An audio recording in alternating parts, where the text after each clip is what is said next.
заавал дарга захирал гэлтгүй хүн ажил дээр очивол эхний нэг 90 хоног дотор ямар нэгэн бодиттой юм үр дүн энэ хүн үнэхээр гидэх хүн байх шүү, зөв юм хийдэм байх шүү ч гэдэг юм уу. Ер нь өөрийнхөө байгаа салбарт эхний шинж тэмдгүүдийг заавал харуулж явах хэрэгтэй байхгүй юу?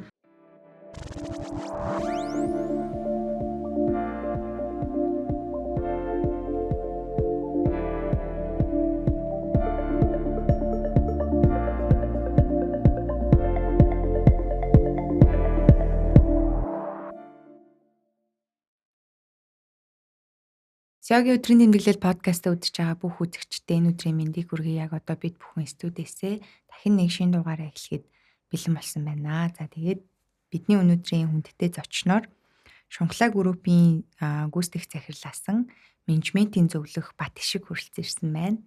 За бидний подкаст хүрэлцэн ирсэнд баярлалаа. Урилга хүлээж авсанд баярлалаа. За баярлалаа.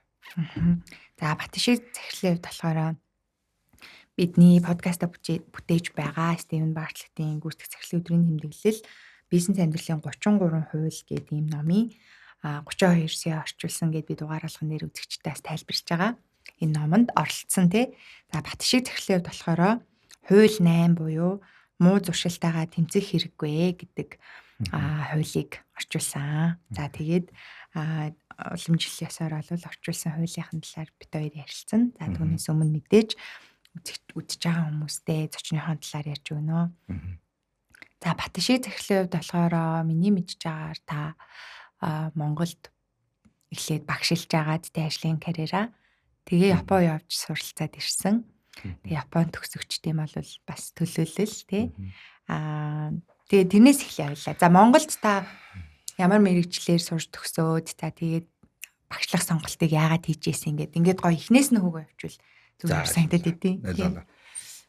За тийм тэгэхээр урьж оролцуулсанд баярлалаа. Бас манай Нэбкогийн буяа захирал бас энэ номд орчуулгаар оролцох санал тавьсан нэвтрүүлгээр дамжуулаад баярлалаа гэж дахиад хэлчихье. Тэг яг ном бол өөрөө сонирхолтой. Тэгэхээр номныхаа орчуулсан хэсгийн талаар хойно ярих учраас товч төргөө танилцуулаад эхлэн бахаа гэж бодож байна. Тэг өөрөө хэлсэнчлэн би 33 дугаар сургууль төгсөөд дараа нь худалдаа үйлдвэрийн дээд сургууль. Тухайн үедээ бол зах зээлийн коллеж гэсэн нэртэй байсан. Тэгэхээр 94 5 оны үед болохоор ч манай эдийн засаг бүх юмнууд ороо босгоо болчихсон. Тэр үед бол ерөнхийдөө хүмүүс их гоё мэрэгжил эзэмших хүсдэг байсан тэр үедээ.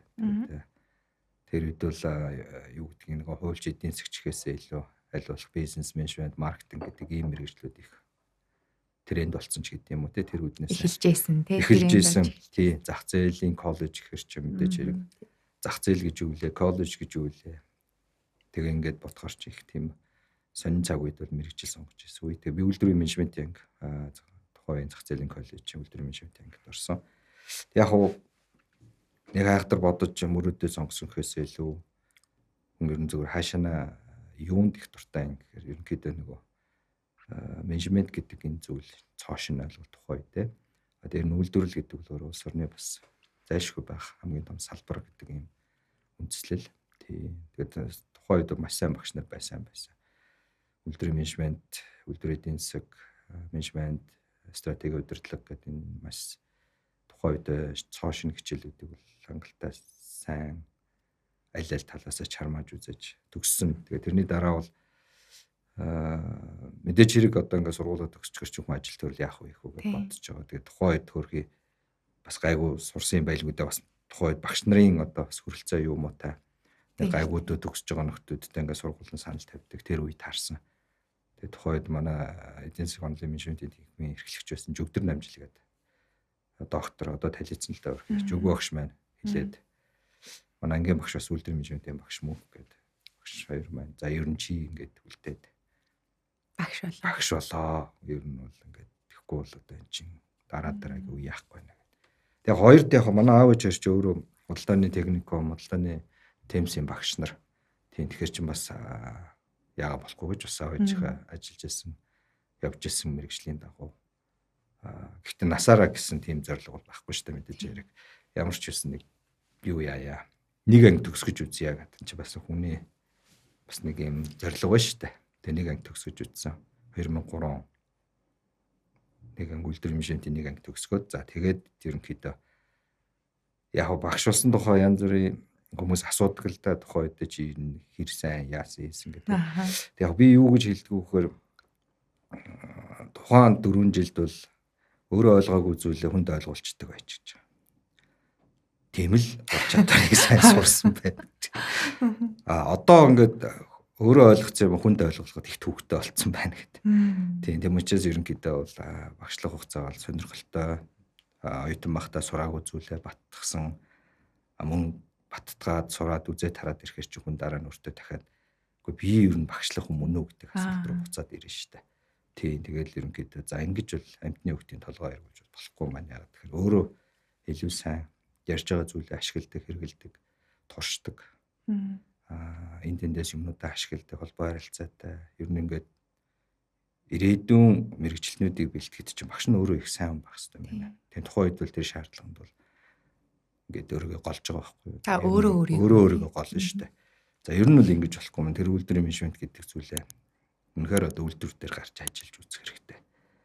Туршиж үзэх хэрэгтэй. Бүтээмжийн менежмент, чанарын удирдлага гэл зөндөө олон юм ярьж байгаа мөртлөө тэр нэг ч хийж үзэх боддороо нэг үйлдвэрийн дадлагаас өөр бусдаар бол нэг сүртэй юм болоогүй. Тэгээ яг хөө багшлах хугацаанд ч янз бүрийн юмнууд хийж үзээд хүүхдүүдэд аваад дадлага дарж үзээд гадуур дотогч нэг ганц нэг богино хугацааны сургалтын төрт ороод ингээ яваад ирэхээр ч юм чи ерөнхийдөө өөрийгөө голчт юм байл л дээ. Тий. Түүнээс доктор профессор болъё гэсэн арай өөр юм байх хэрэгтэй. Тэгээд ерөнхийдөө практик салбар руу гарах нь зүйтэй.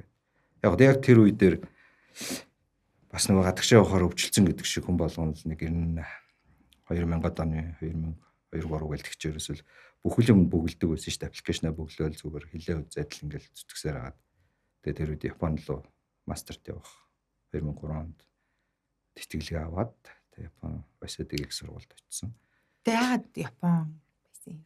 Гэхдээ яг хөтэ өөрхий бөглөөлөөсөн тэгэл хамгийн заримаас нь гасагдчихж байсан, зарим нь хамгийн сүүлийн шатанд ороод хоёулаа үлдээл ганцаа гасагдчихл байсан.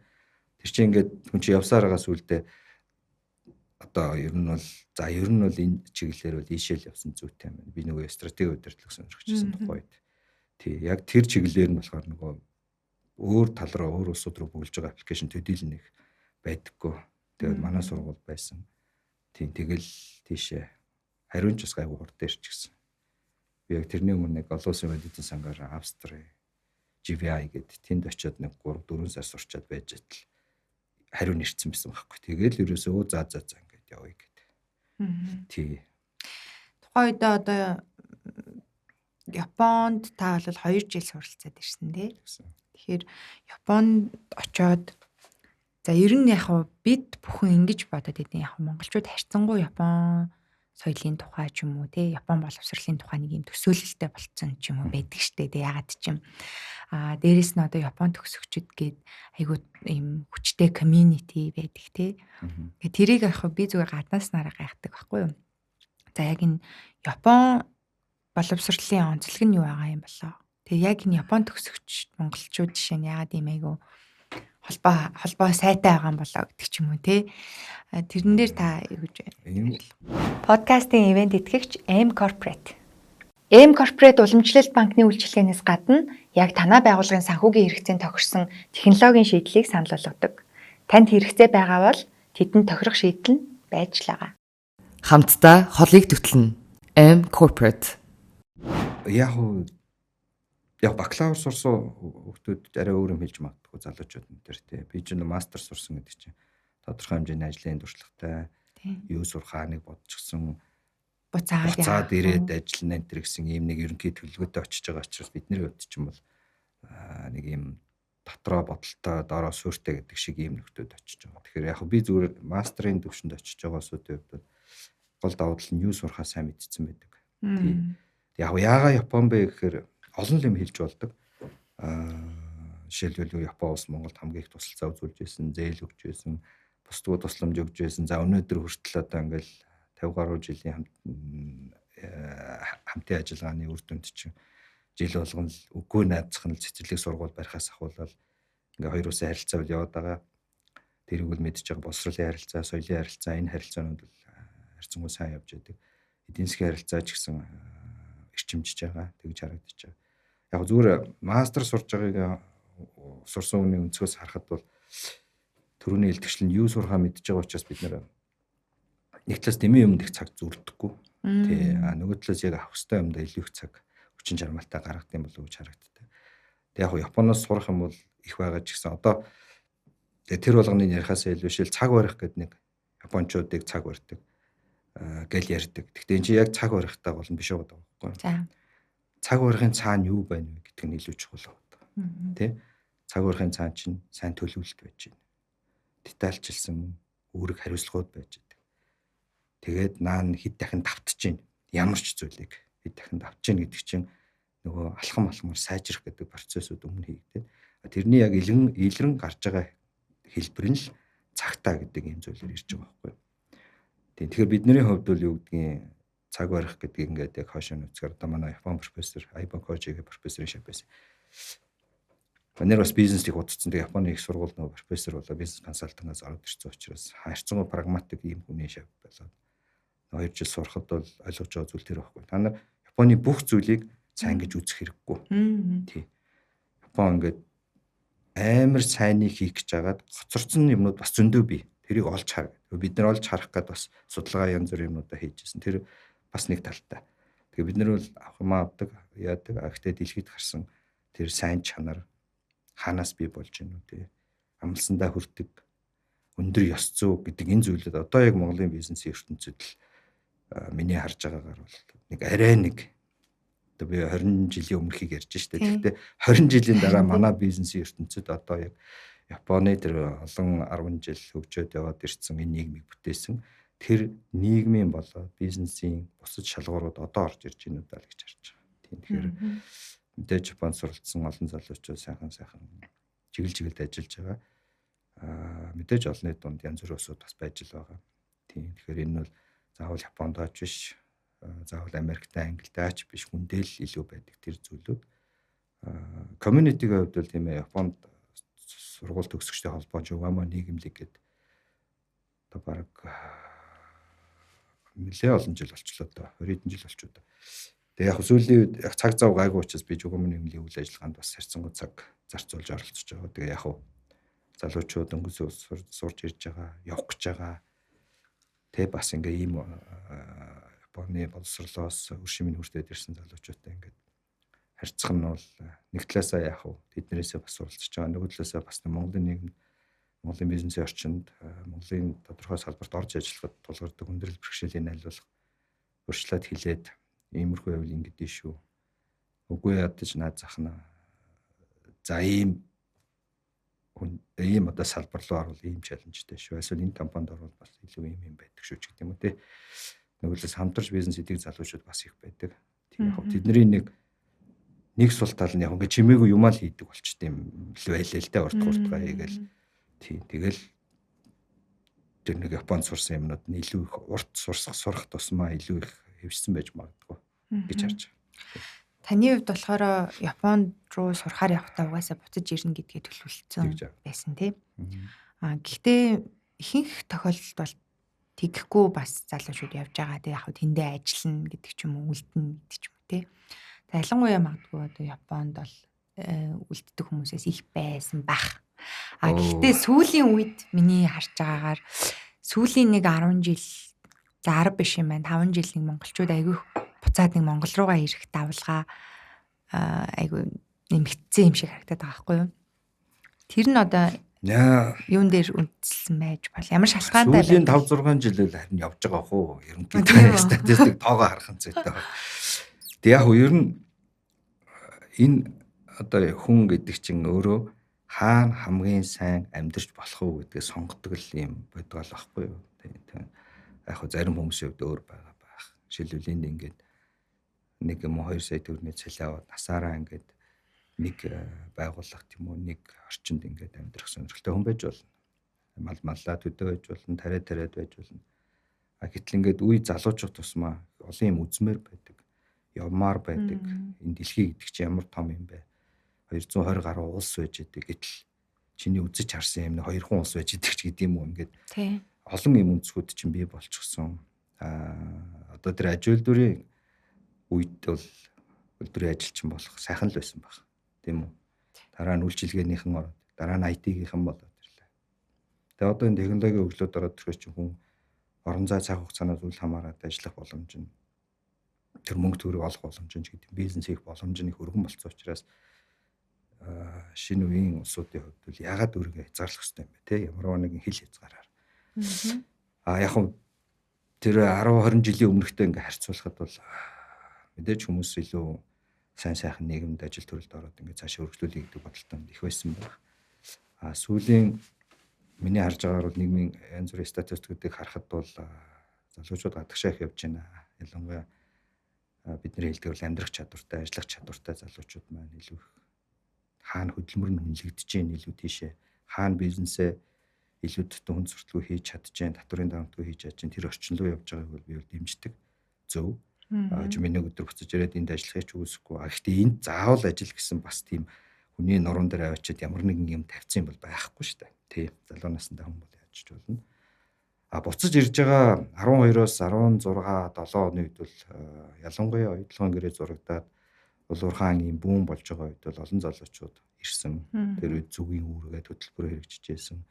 За манай төр засгийнхнаас ахуулаад бизнесийн байгууллагын хүртэл Япон, Англи, Америк гээд өндөр хөгжилтэй орнуудад сурч байгаа оюутнуудтай очиж уулзаж ажлын санал тавьж иржсэн. Тэр ажил бол бас үр дүнгээ өгсөн олон сайхан залуучууд ирээд ажил төрөл бизнесээ эхлүүлээд явж байгаа. Тэр л яг заавал тийм хөтөлбөр зарлахгүй ч гэсэн бизнесийн байгууллагууд бол тэгтээ тэргүй өдөр бүрл хедандан хийж байгаа, өдөр бүр ажлын санал авч байгаа, ажлын зар явуулж байгаа. Энэ өөрөө зах зээл чи өөр юм хавтгай болцсон учраас ямар ч тийм хүндрэл бол байхгүй. Яг одоо юу гэдгийг гадагшаа явах байсан гэсэн мөрөөдөлтөй одоо ингэхгүй л болохгүй энэ гэсэн тийм нөхцөл бол илүү нөгөө хөдөлмөрийн үнэлэмж багтаа салбаруудад илүү их тохиолж байна удаа гэж харж байгаа. Тий. Тэгэхээр яг тэрний илрэл чи өөрөө ажлын зарууд маш их байгаад байдаг. Энд ажилгүй улсууд бас маш их байгаад байдаг. Тэгсэн мөртлөө эрдгүү уулздаггүй, харилцаа үүсдэггүй гэдэг чинь үнэлэмжийн дээр үнэлэмж байгаад байдаг. Нөгөө талдаа одоо ингээд үйлчлэгээний салбарт Непалаас юм уу, Бангладешээс, Филиппинээс хүмүүс авчирж байна. Барилга дээр хятадуудаас, Вьетнамудаас ингээд ирж байна гэдэг чинь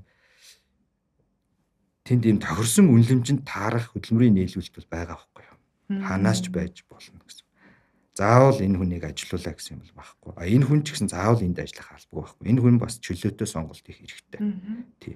Өнөөдөр машин авнаал одоо таксинд явж байгаа нь бид нар буруутгах чадахгүй. Ягаад гэхээр энэ өөрийнхөө өнөөдөр хамгийн үнцэнтэй гэсэн ажиллаа хийж байгаа хүн л гэж харна. Тий. Энд одоо Непалаас үйлчлэгээний ажилтан, зочдлын ажилтан ороод ирлээхээр бид нар энийг бас одоо биений зах зээлийг булаалаа гэж хэлж чадахгүй. Ягаад гэхээр тэр хөлсөөр чи ажиллаагүй. Тэр хөлсөөр өөр улсаас хүн ажиллаж байна. Тэгээ энэ үйлчлэгээ сайн байна гэдэг чинь нийтдээ эдийн засгийн бүтээмж нь бол энд бол явж л байна гэсэн. Түүнээс биш энэс болоод энд гацаж бол болохгүй гэсэн үг байна. Тийм тэр утгаараа бол хөдөлмөрийн зах зээл бол илүү их чөлөөтэй болох байх гэж бодож байна. Тэрийг ямар бодлогоор дэмжих үү, хязгаарлах уу, аль салбарт уу гэдэг зөвлөл төр дээр бодлого нь болж гарах хэрэгтэй. Тэр мэдээж хэрэг нөгөө талд хөдөлмөрийн зах зээлийн эрэлт нийлүүлэлтэд нийцсэн мэргэжил боловсролын тогтолцоо, мэргэжлийн сургалт үйлдвэрлэл, хөдөлмөрийн үнэлгээ гэх энэ юмуд явна л да. Таны хувьд болохоор Монголд их сургууль багшилж агаад яваад тэгээд Японд нөгөө нэг их сургуульд бас магистр сурч ийсэн учраас яг энэ хоёр улсын магадгүй нөгөө их сургуулийн ялгаа айгуу сайн ажигласан байх гэж бодод байна л та. Их сургуулийн боловсролын систем гэдэг ч юм уу те. Эндээс зүгээр аваад ингээ Монголдоо ингэчхимсэн гэдэг тиймэрхүү санаа байсан уу? Подкастын зохион байгуулагч Монголын хамгийн том аудио номын сантай платформ M-Book. За яг тэрийг гэхээсээ илүү би сүүлд 18 онд Англид Манчестер их сургуульд public policy мастер хийгээд явсан. Тэрнээсээ илүү ярил зүг юм болов уу зүг бодож байгаа байхгүй. Тэр ямар утгатай вэ гэхээр одоо бид нар ингээд боловсрал яг эдийн засгийн өсөлтөнд нөлөөтэй юу гүй юу гэдэг энэ юмыг хэмжиж үнэлэх юм чиг баримжаа зөв явж гэнэ үгүй юу гэдгээ нэг үнэлэх шаардлагууд илүү харагдаад байгаа. Сургууль сайн байх бол нэг хэрэг. Гэтэл сургуулийг сайн байлгах бүрэлдэхүүн чи юу вэ гэхээр сайн багш, сайн хөтөлбөр, сайн орчин, сайн одоо ном материалч гэдэг юм ингээд ийм бүрдэл хэсгүүд байгаад байгаа байхгүй. Манад болохоор одоохондоо эдийн засгийн байдал энэ янз бүрийн байдлаасаа болоод энэ олон хүчин зүйлүүд чинь бүгдээрээ энэ сул талуудтай байгаад байдаг тийм. Одоо магадгүй зарим сургуулиуд багш нараа илүү голдог оюутнууд байж болтой байдаг. Зарим сургууль хичнээн гоё байшинтай ч гэсэн доторх хөтөлбөр агуулга нь явж өгдөггүй байж байдаг. Зарим сургууль хичнээн өндөр төлбөр тавьсан ч гэсэн тэнд хүмүүс орох гээд хичээгээд байдаг ч юм ингээ янз бүрийн юм хэлбэр байгаад байгаа байхгүй. Тэгэхээр бид нар бол ямар боловсролын зорилго юу юм бэ гэдэг энэ зүйл рүүгээ илүү их анхаарах хэрэгтэй юм болоо да. Тэг ялангуяа энэ ерөнхий боловсрол гэдэг зүйл бол энэ зорилго бол нэг зорилго байх хэрэгтэй байхгүй. Миний бодлоор бол энэ зорилго бол ерөнхийдөө нийгэмд 12 дугаар ангид төгсгöd ингээ нийгэмд аятайхан амьдраад явах чадвар, ойр зургийн мэдлэг ухаан, за дараа нэг жоохон ур чадвар эзэмшээд ажиллаад амьдраад явчих боломжтой тэр төвшөө хүртэл нийгмийн юм дундаж иргэнийг бэлтгэхэд. Тэрнээс цаашаа дээд сургууль одоо мастер, доктор гэдэг ингээ явахар чинь арай өөр категори болоод. Жишээлбэл бид нар заавал одоо юу гэдгийг хүмүүсийг дээд боловсролд оруулахын бүгдийг нь одоо ингээ 60-70%, 100% дээд боловсролын байгууллага руу оруулах ёстой мөнгө.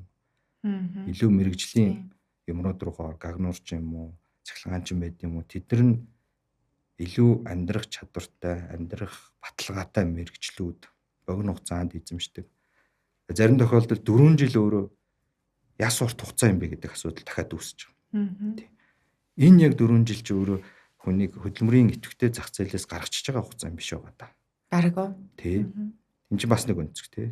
Энийг ингээ шахвал 3 жил ээж болох уу, 2 жил ээж болох уу гэл ингээл дахиад боловсролын нэг том сэдвийн маргаан болно шүү дээ. Нөгөө талаас одоо бидний зөвхөн мастер, докторийн хувьд яг мастрын ажил гэж юу юм бэ гэдэг тий. Докторийн ажил гэж юу юм бэ? Үгүй ядаж наацхан тэр мастер, докторийн ажлуудыг англи хэл дээр болгоод олон улсын энэ бүх эрдэм шинжилгээний ажлуудын тэр сан мантай харьцуулаад хуулсан юм уу, хуулаагүй юм уу, үнэхээр өөр хүний ажилдаа давхцаагүй юм уу, хин нэгний ажлыг урагш нь ахиус юм уу, энэ төр гэдэг энэ шалгуур малгуураа ингээд олон улсын жуулахаар эн чин бидний энд нөгөө цаашаа тэмүүлж байгаа энэ цаад утгаар бол нийгмийн бүтээмжийг дээшлүүлэхээр ингээд ажиллаж байгаа энэ боловсролын энэ түвшнүүд чи өөрөө илүү их үн цэнтэй болж харагдаж, үнэлэгдэж. Түүнээс биш энийг мастер болчвол, доктор болчвол үндсэн цалингийн төдөө нэмэгдэл гэдгээр харах юм бол эн чин харин цаг хугацаа, харин мөнгө болчих магадгүй гэж харагддаг байхгүй. Тэгэхээр ерөнхий боловсролын сургуулийг бол бид нэр үнэхээр хуулиараа бүгдээрээ ингээд эзэмшээд гэдэг чи юу гэсэн үг вэ гэхээр цаашаа хүн өөрөө сонголтоо хийнэ. Тэрийг сонгоог өслөөд муу мухай амьдарч болохгүй гэсэн үг. Тэгэхээр мэрэгжлийнхаа юмнуудыг эзэмшиж авал хүн цаашаа хин нэгнээс хамаарахгүйгээр амьдрах чадвартай тэр төвшин нэг байж идэг. Нөгөө тийш нь илүү одоо нарийн мэрэгжил рүүгээ ороод нарийн мэрэгжлээ эзэмшээд тэр мэрэгжил нь өөрийнх нь ажил амьдралд нь баталгаа болоод явдаг ийм зүйлүүд. Яг хөө энийг ярихаар хүмүүс тэр Жак Ма сургуулаа хийсэн, Билл Гейтс хайцсан гэх нөө амар юм ярьдаг. Тэр өөрөө ч одоо нэг саяд нэг тохиолдол ч юм уу тиймэрхүү л одоо нэг Жак Ма одоо 1.4 тэрбумд нэг ч юм уу эсвэл 400 сая хүнд нэг ч юм уу гэдэг. Бид нар нөгөө нэг тохиолдолд ингээд хэдэн зуун сая тохиолдлыг үүсгэх юм бас нийгэмд их давлгаалж явдаг. Гэхдээ ерөн зүгээр энүүхэндээ гэлгээд 10 жилд ч бай, дээд сургуульд ч бай, гадаад дотоодод сурсан ч бай. Гайгүй сурж байгаа одоо миний л мэдхийн шүү. Гайгүй сурж байгаа, гайгүй сурсан тийм хүмүүс бол гайгүй л амьдэрдэг яг энүүхэндээ хэлэхэд бол тийм. Тэгэж нэх онц сурч яснаа муу мухай яваад байгаа харагдахгүй л байна. Тэгэхээр энэ бол өөрөө бүх хүмүүс ингээл ерөнхий дүгнэлтэд өөрийгөө хувьдаа яачих. За манай ингээд 32 хүүхэд байсан. Одоо хэн юу вэ? За дээд сургуульд орсон чинь 30-аад хүүхдээс одоо хэн хаана юу хийж байгаа вэ? Ингээл харахаар ерөнхийдөө боловсрол өөрөө илүү их хүнд юм байна. Яг ухаан нэмэн л гэж хэлье да. Ухаан нэмэх тийм тал дээр л илүү байна. Тэр утгаараа боловсролын тогтолцоон дээр бол бид нэр хийх ажлууд бол их байгаа. Тэгээ бодлогын өөрчлөлтүүд нь ч хийгдэх ёстой байх. Бас үн цэнийг бид нэр сайн ойлгох хэрэгтэй. Юунд зориулж тэр хүмүүсийг авчиж бэлтгээд байгаа юм байна. Би яг таны саяны ярьсан дээр лавшруулаад нэг асуумаар санагдчихлаа. Одоо юунд зориулж байгаа юм бэ гэдэг. Мэдээж л хүн үргэлжлүүлэн амьдралаа залгуулах гад тий ажиллаж амьдраад явах байгаа. Гэхдээ би зүгээр монголчуудын сэтгэлгээнд яагаад жишээ нь за одоо мэргэжил сургалт үйлдвэрлэлийн төв коллеж тий нэг үгээр хэлбэл коллежийг жишээ нь ингээд юм муугаар харж байгаа юм гэдэг ч юм. Тэгээ одоо ингээ хамгийн одоо цаашаа ингээ их сургуульд орох боломжгүй ирээдүйгүй хүн ордог, хүүхэд ордог гэдэг ч юм ийм сэтгэлгээнд нь яагаад ийм юм үлдчихээд байгаа юм бэ? Яагаад тэгэхээр тэр чинь адилхан л боловсрал шүү дээ тий одоо гагнууч юм Тэглгүй яг боловсрал мэрэгжил. тоогооч болсон ч мэрэгжил боловсрал эзэмшиж Энэ одоо юутай холбоотой вэ гэхээр би бол өмнөх нийгмийн хэм хэмжээтэй илүү их холбоотой гэж. Өмнөх нийгэмд хүн яаж илүү сайхан амьдардаг байсан бэ гэхээр одоо жишээлбэл үйлчлэгч, багш, дарга гэр яадгүй ингээд цалин нь ингээд босоогоор албан тушаалаад байгаа цалин нь ингээд нэмэгдээд тэгээд дарга болохоор машинтай, дарга болохоор сайхан амьдардаг, даргын хөвгт машинаар хөргүүлдэг гэдэг нэг юм тогтолцоо байлаа шүү дээ. За одоо бидний зах зээлийн тогтолцоо юу болцсон бэ гэхээр өсчин 5,000-аар застаа өсчин байна. Дахиад өсчин 10,000 их байна, 20,000 их байна, 30,000, 50,000 их байна, $50 их байна. Бүгдээр өсчин. Тэгэхээр бидний энэ нөгөө хуучин сэтгэлгээ, шин сэтгэлгээ хоёрын зөрүүч одоо яваад байгаа юм. Ингээл нэг дарга болвол сайд болвол их гишүүн болвол ажил амьдрал нь сайжирна гэд бодоод байдаг. Тэгэхээр тэдний гол ойлголт чинь хуучин үлдсэн тэр систем байгаа даа. Тийм ээ тий. Тийм өнөөдөр босоод яг албан тушаалаараа амьдрал нь сайжирдаг ийм сэтгэлгээний үе байсан баха. Одоо бол чадвар. Одоо сайн өсчин бол 50,000-аар засчил байгаа. Тий. Тэрийг одоо хинж явахгүй харин тэнд чинь нөгөө бүх амьтан чи очиод очиолоо засуулдаг, цагаа авдаг. Сайн шүдний эмчийг хар тий.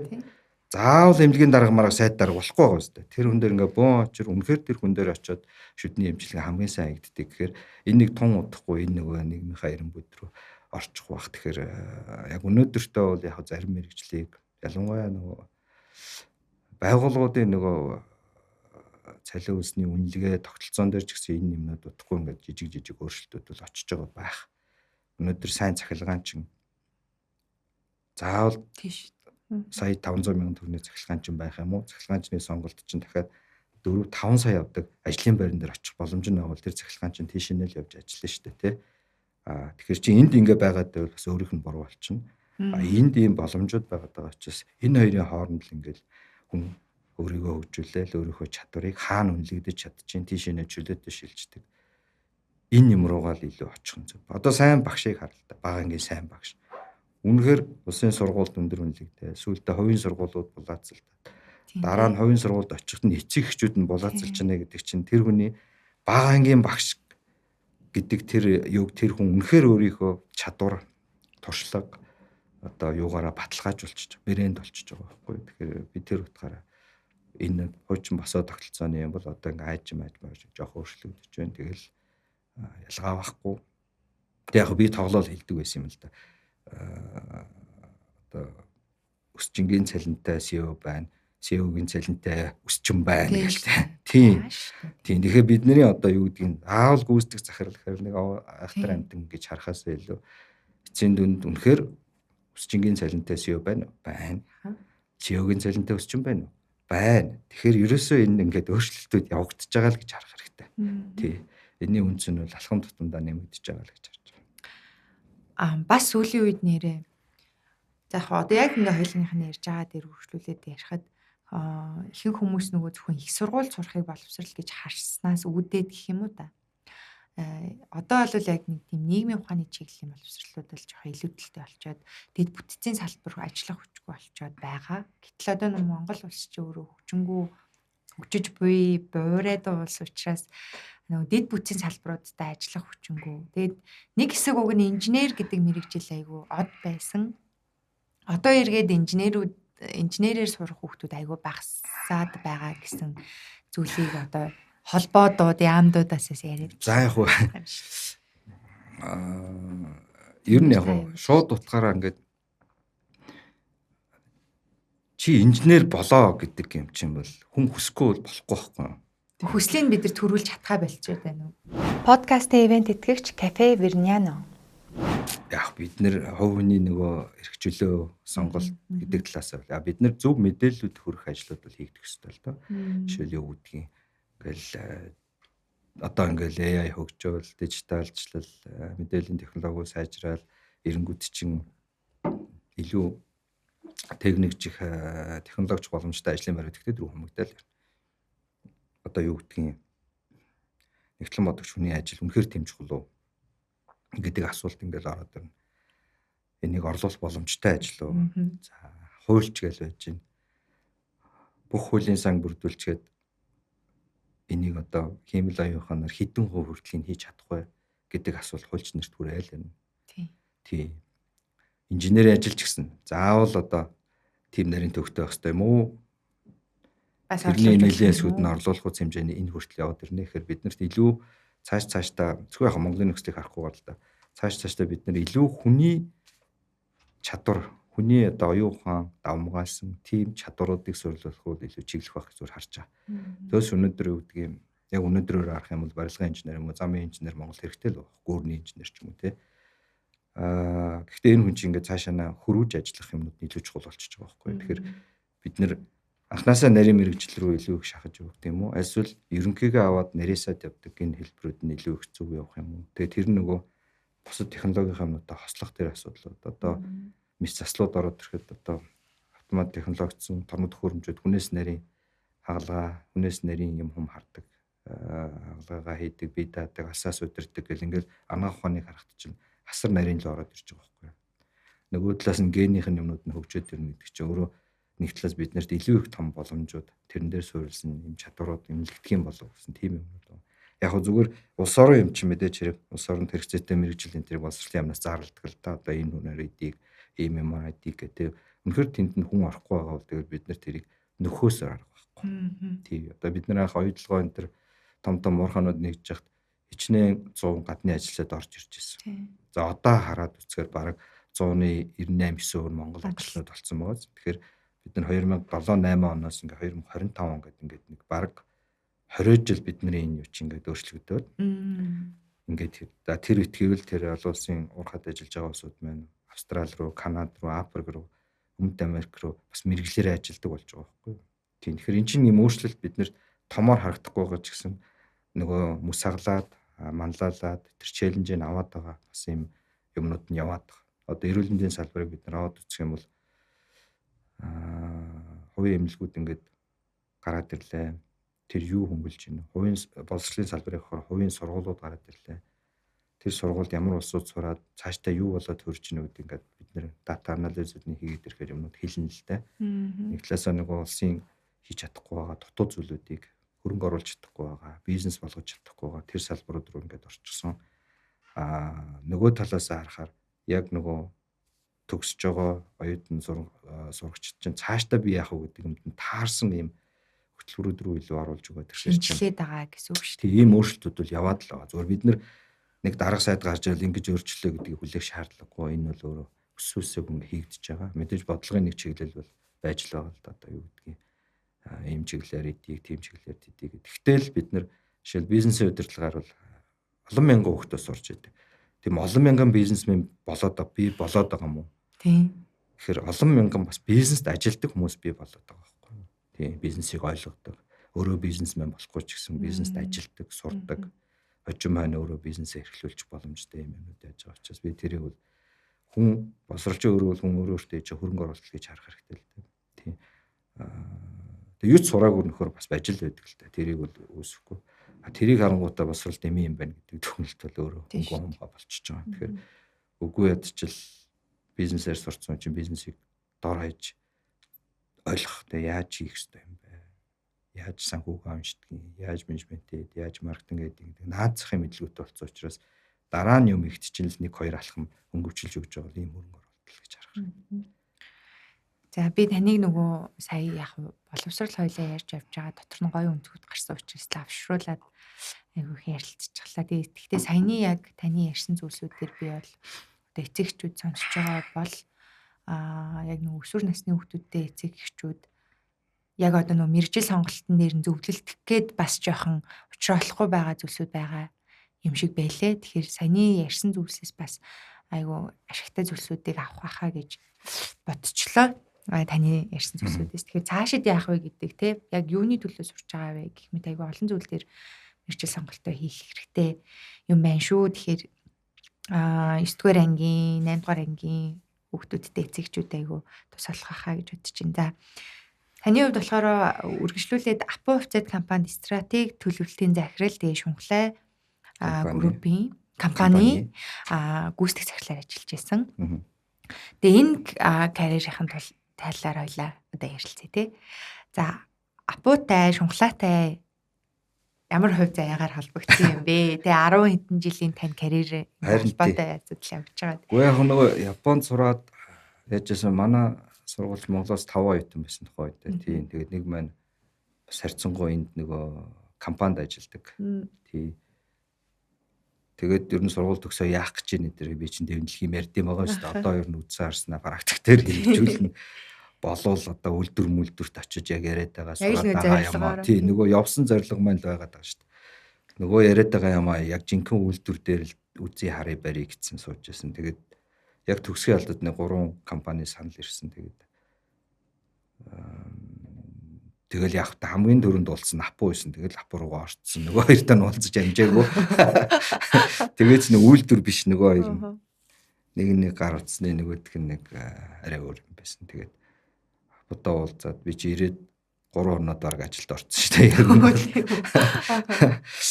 Тэг яг одоо тухайд бол тий Апу компани одоо тууцын дараа бацаахан захирал тухайд уулзаж байсан. Тэгээд банаар хэлжсэн баггүй ажлын ярилцлага хийжсэн. Би нэг өмнө 2-3 менежер энтертэй яриад нэг том юм ярьсан юм уу яасан. Тэгээд бацаахан захиралтай уулзаад бацаахан захирал тухайд хэлжсэн баггүй. За одоо чи нөгөө амар ярьсан юм уу хийх боломж чи энд байна.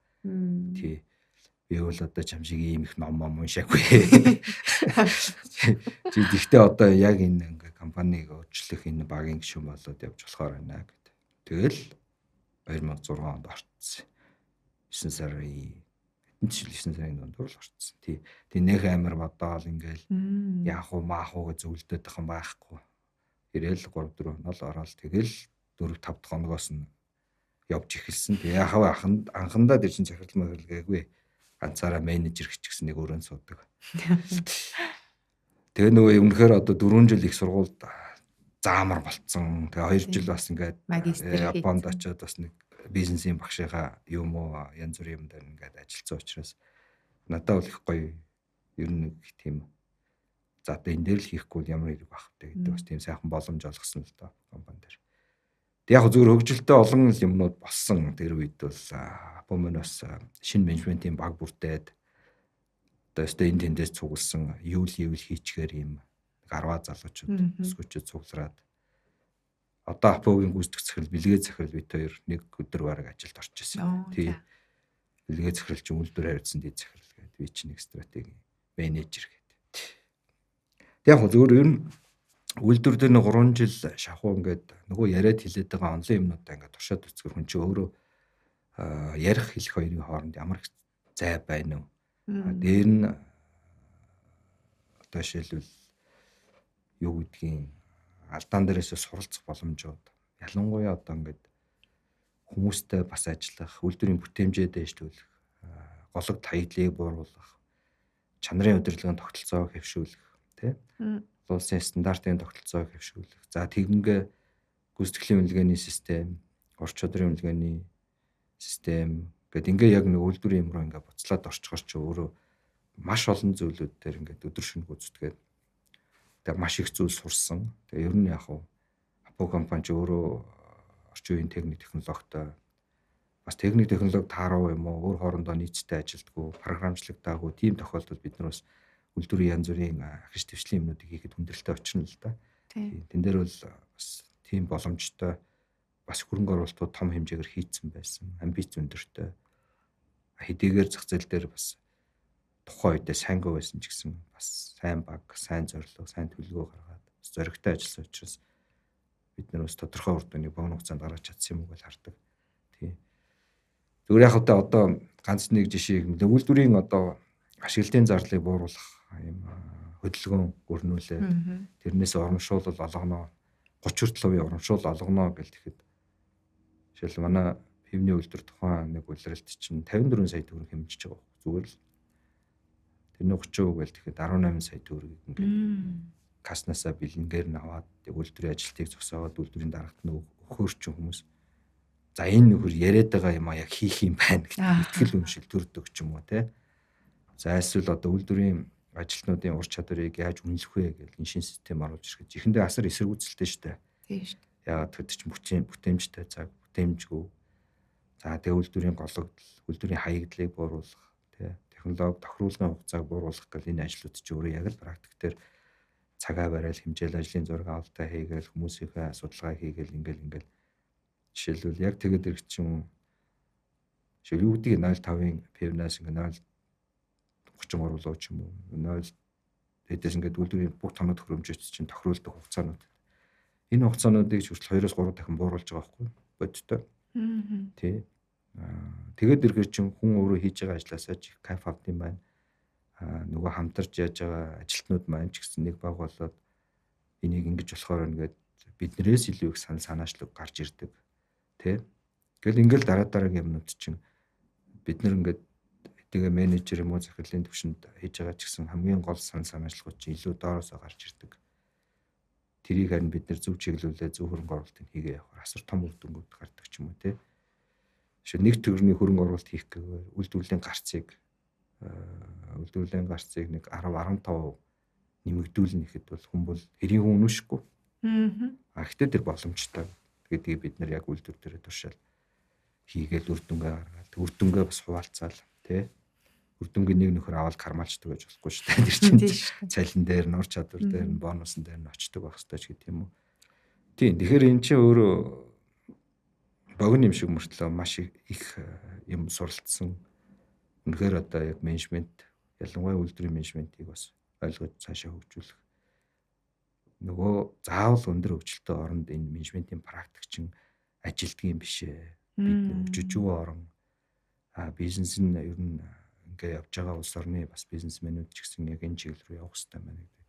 Тэрэн дээр би бүр хатуу ихтгэл өмчлөлт болсон байхгүй. Ер нь менежментээр л удирдах юм байна. Захиргаалалтаар юм уу, дүрм журмаар юм уу, дараагаар юм уу, эзнэр юм уу ингэж удирдуулахаас илүү хамгийн зөв менежмент юм байна гэдэгт бол би тэр 3 жилд бол хатуу ихтгэл өмчлөлтөй болсон. Таны хувьд та зөвхөн хувьдаа өөрийгөө за миний нэг ийм ур чадвар намайг юм одоо хурдан хугацаанд ч юм уу тий. Тэгээ тухайн компанид үнэлүүлсэн юм аа гэдэг ч юм уу. Би нэг тэрийг айгуу сонирхоод байдаг байхгүй. Яг тэр хүн болон л нөгөө одоо ажлын байранд байж байгаа. За би ямар ур чадвар сурах юм болж дэшээ хурдан үнэлэгдэх юм болоо ч юм уу асуулт нэгтэй байдаг шүү дээ тий. За яг магадгүй таны хувьд бол яг тэр менежментийг нэвтрүүлэх гэдгийг илүү соргог хараад ингээд зоригтой нэвтрүүлсэн байна. Гэтэ өөр подкастын ивент тэтгэгч Discover World Travel. За яг одоо ингээл ингэсэн юм да энэ амар түүхэн бүхээс илүү зүгээр нөө үр дүнгууд л харуулах хэрэгтэй л доо. Ер нь бол одоо менежментээр байд хүн аливаа ажилд орвол 90 хоногийн дотор эхний үр дүн буюу short term win хийж явах хэрэгтэй тий. Тэгээ short term win байхгүй л ер нь тэр хүнээс хүлээлт их буурчдаг гэл. Тэгэл бид нар чинь заавал ном дээр очиод short term win байх хэрэгтэй гэсэн л болохоос биш тэр нь яадгийг бүр нарийн детальшн байхгүй. Гэхдээ ер нь бол заавал дарга захирал гэлтгүй хүн ажил дээр очиод эхний нэг 90 хоног дотор ямар нэгэн бодиттой юм үр дүн энэ хүн үнэхээр юу юм бэ шүү гэдэг энэ цаашаа чадах юм байна шүү. Тий, энэ чи их юу гэдгийг үнэхээр юм хийдэг хүн байх шүү, зөв юм хийдэм байх шүү ч гэдэг юм уу. Ер нь өөрийнхөө байгаа салбарт л тийм эхний шинж тэмдгүүдийг заавал харуулж явах хэрэгтэй байхгүй юу? Тий, үүнээс одоо бүр наад зах нь жишээл ажилд олон 10 мянган хүмүүс ажилд аваад ингээл янз бүр болж байгаа.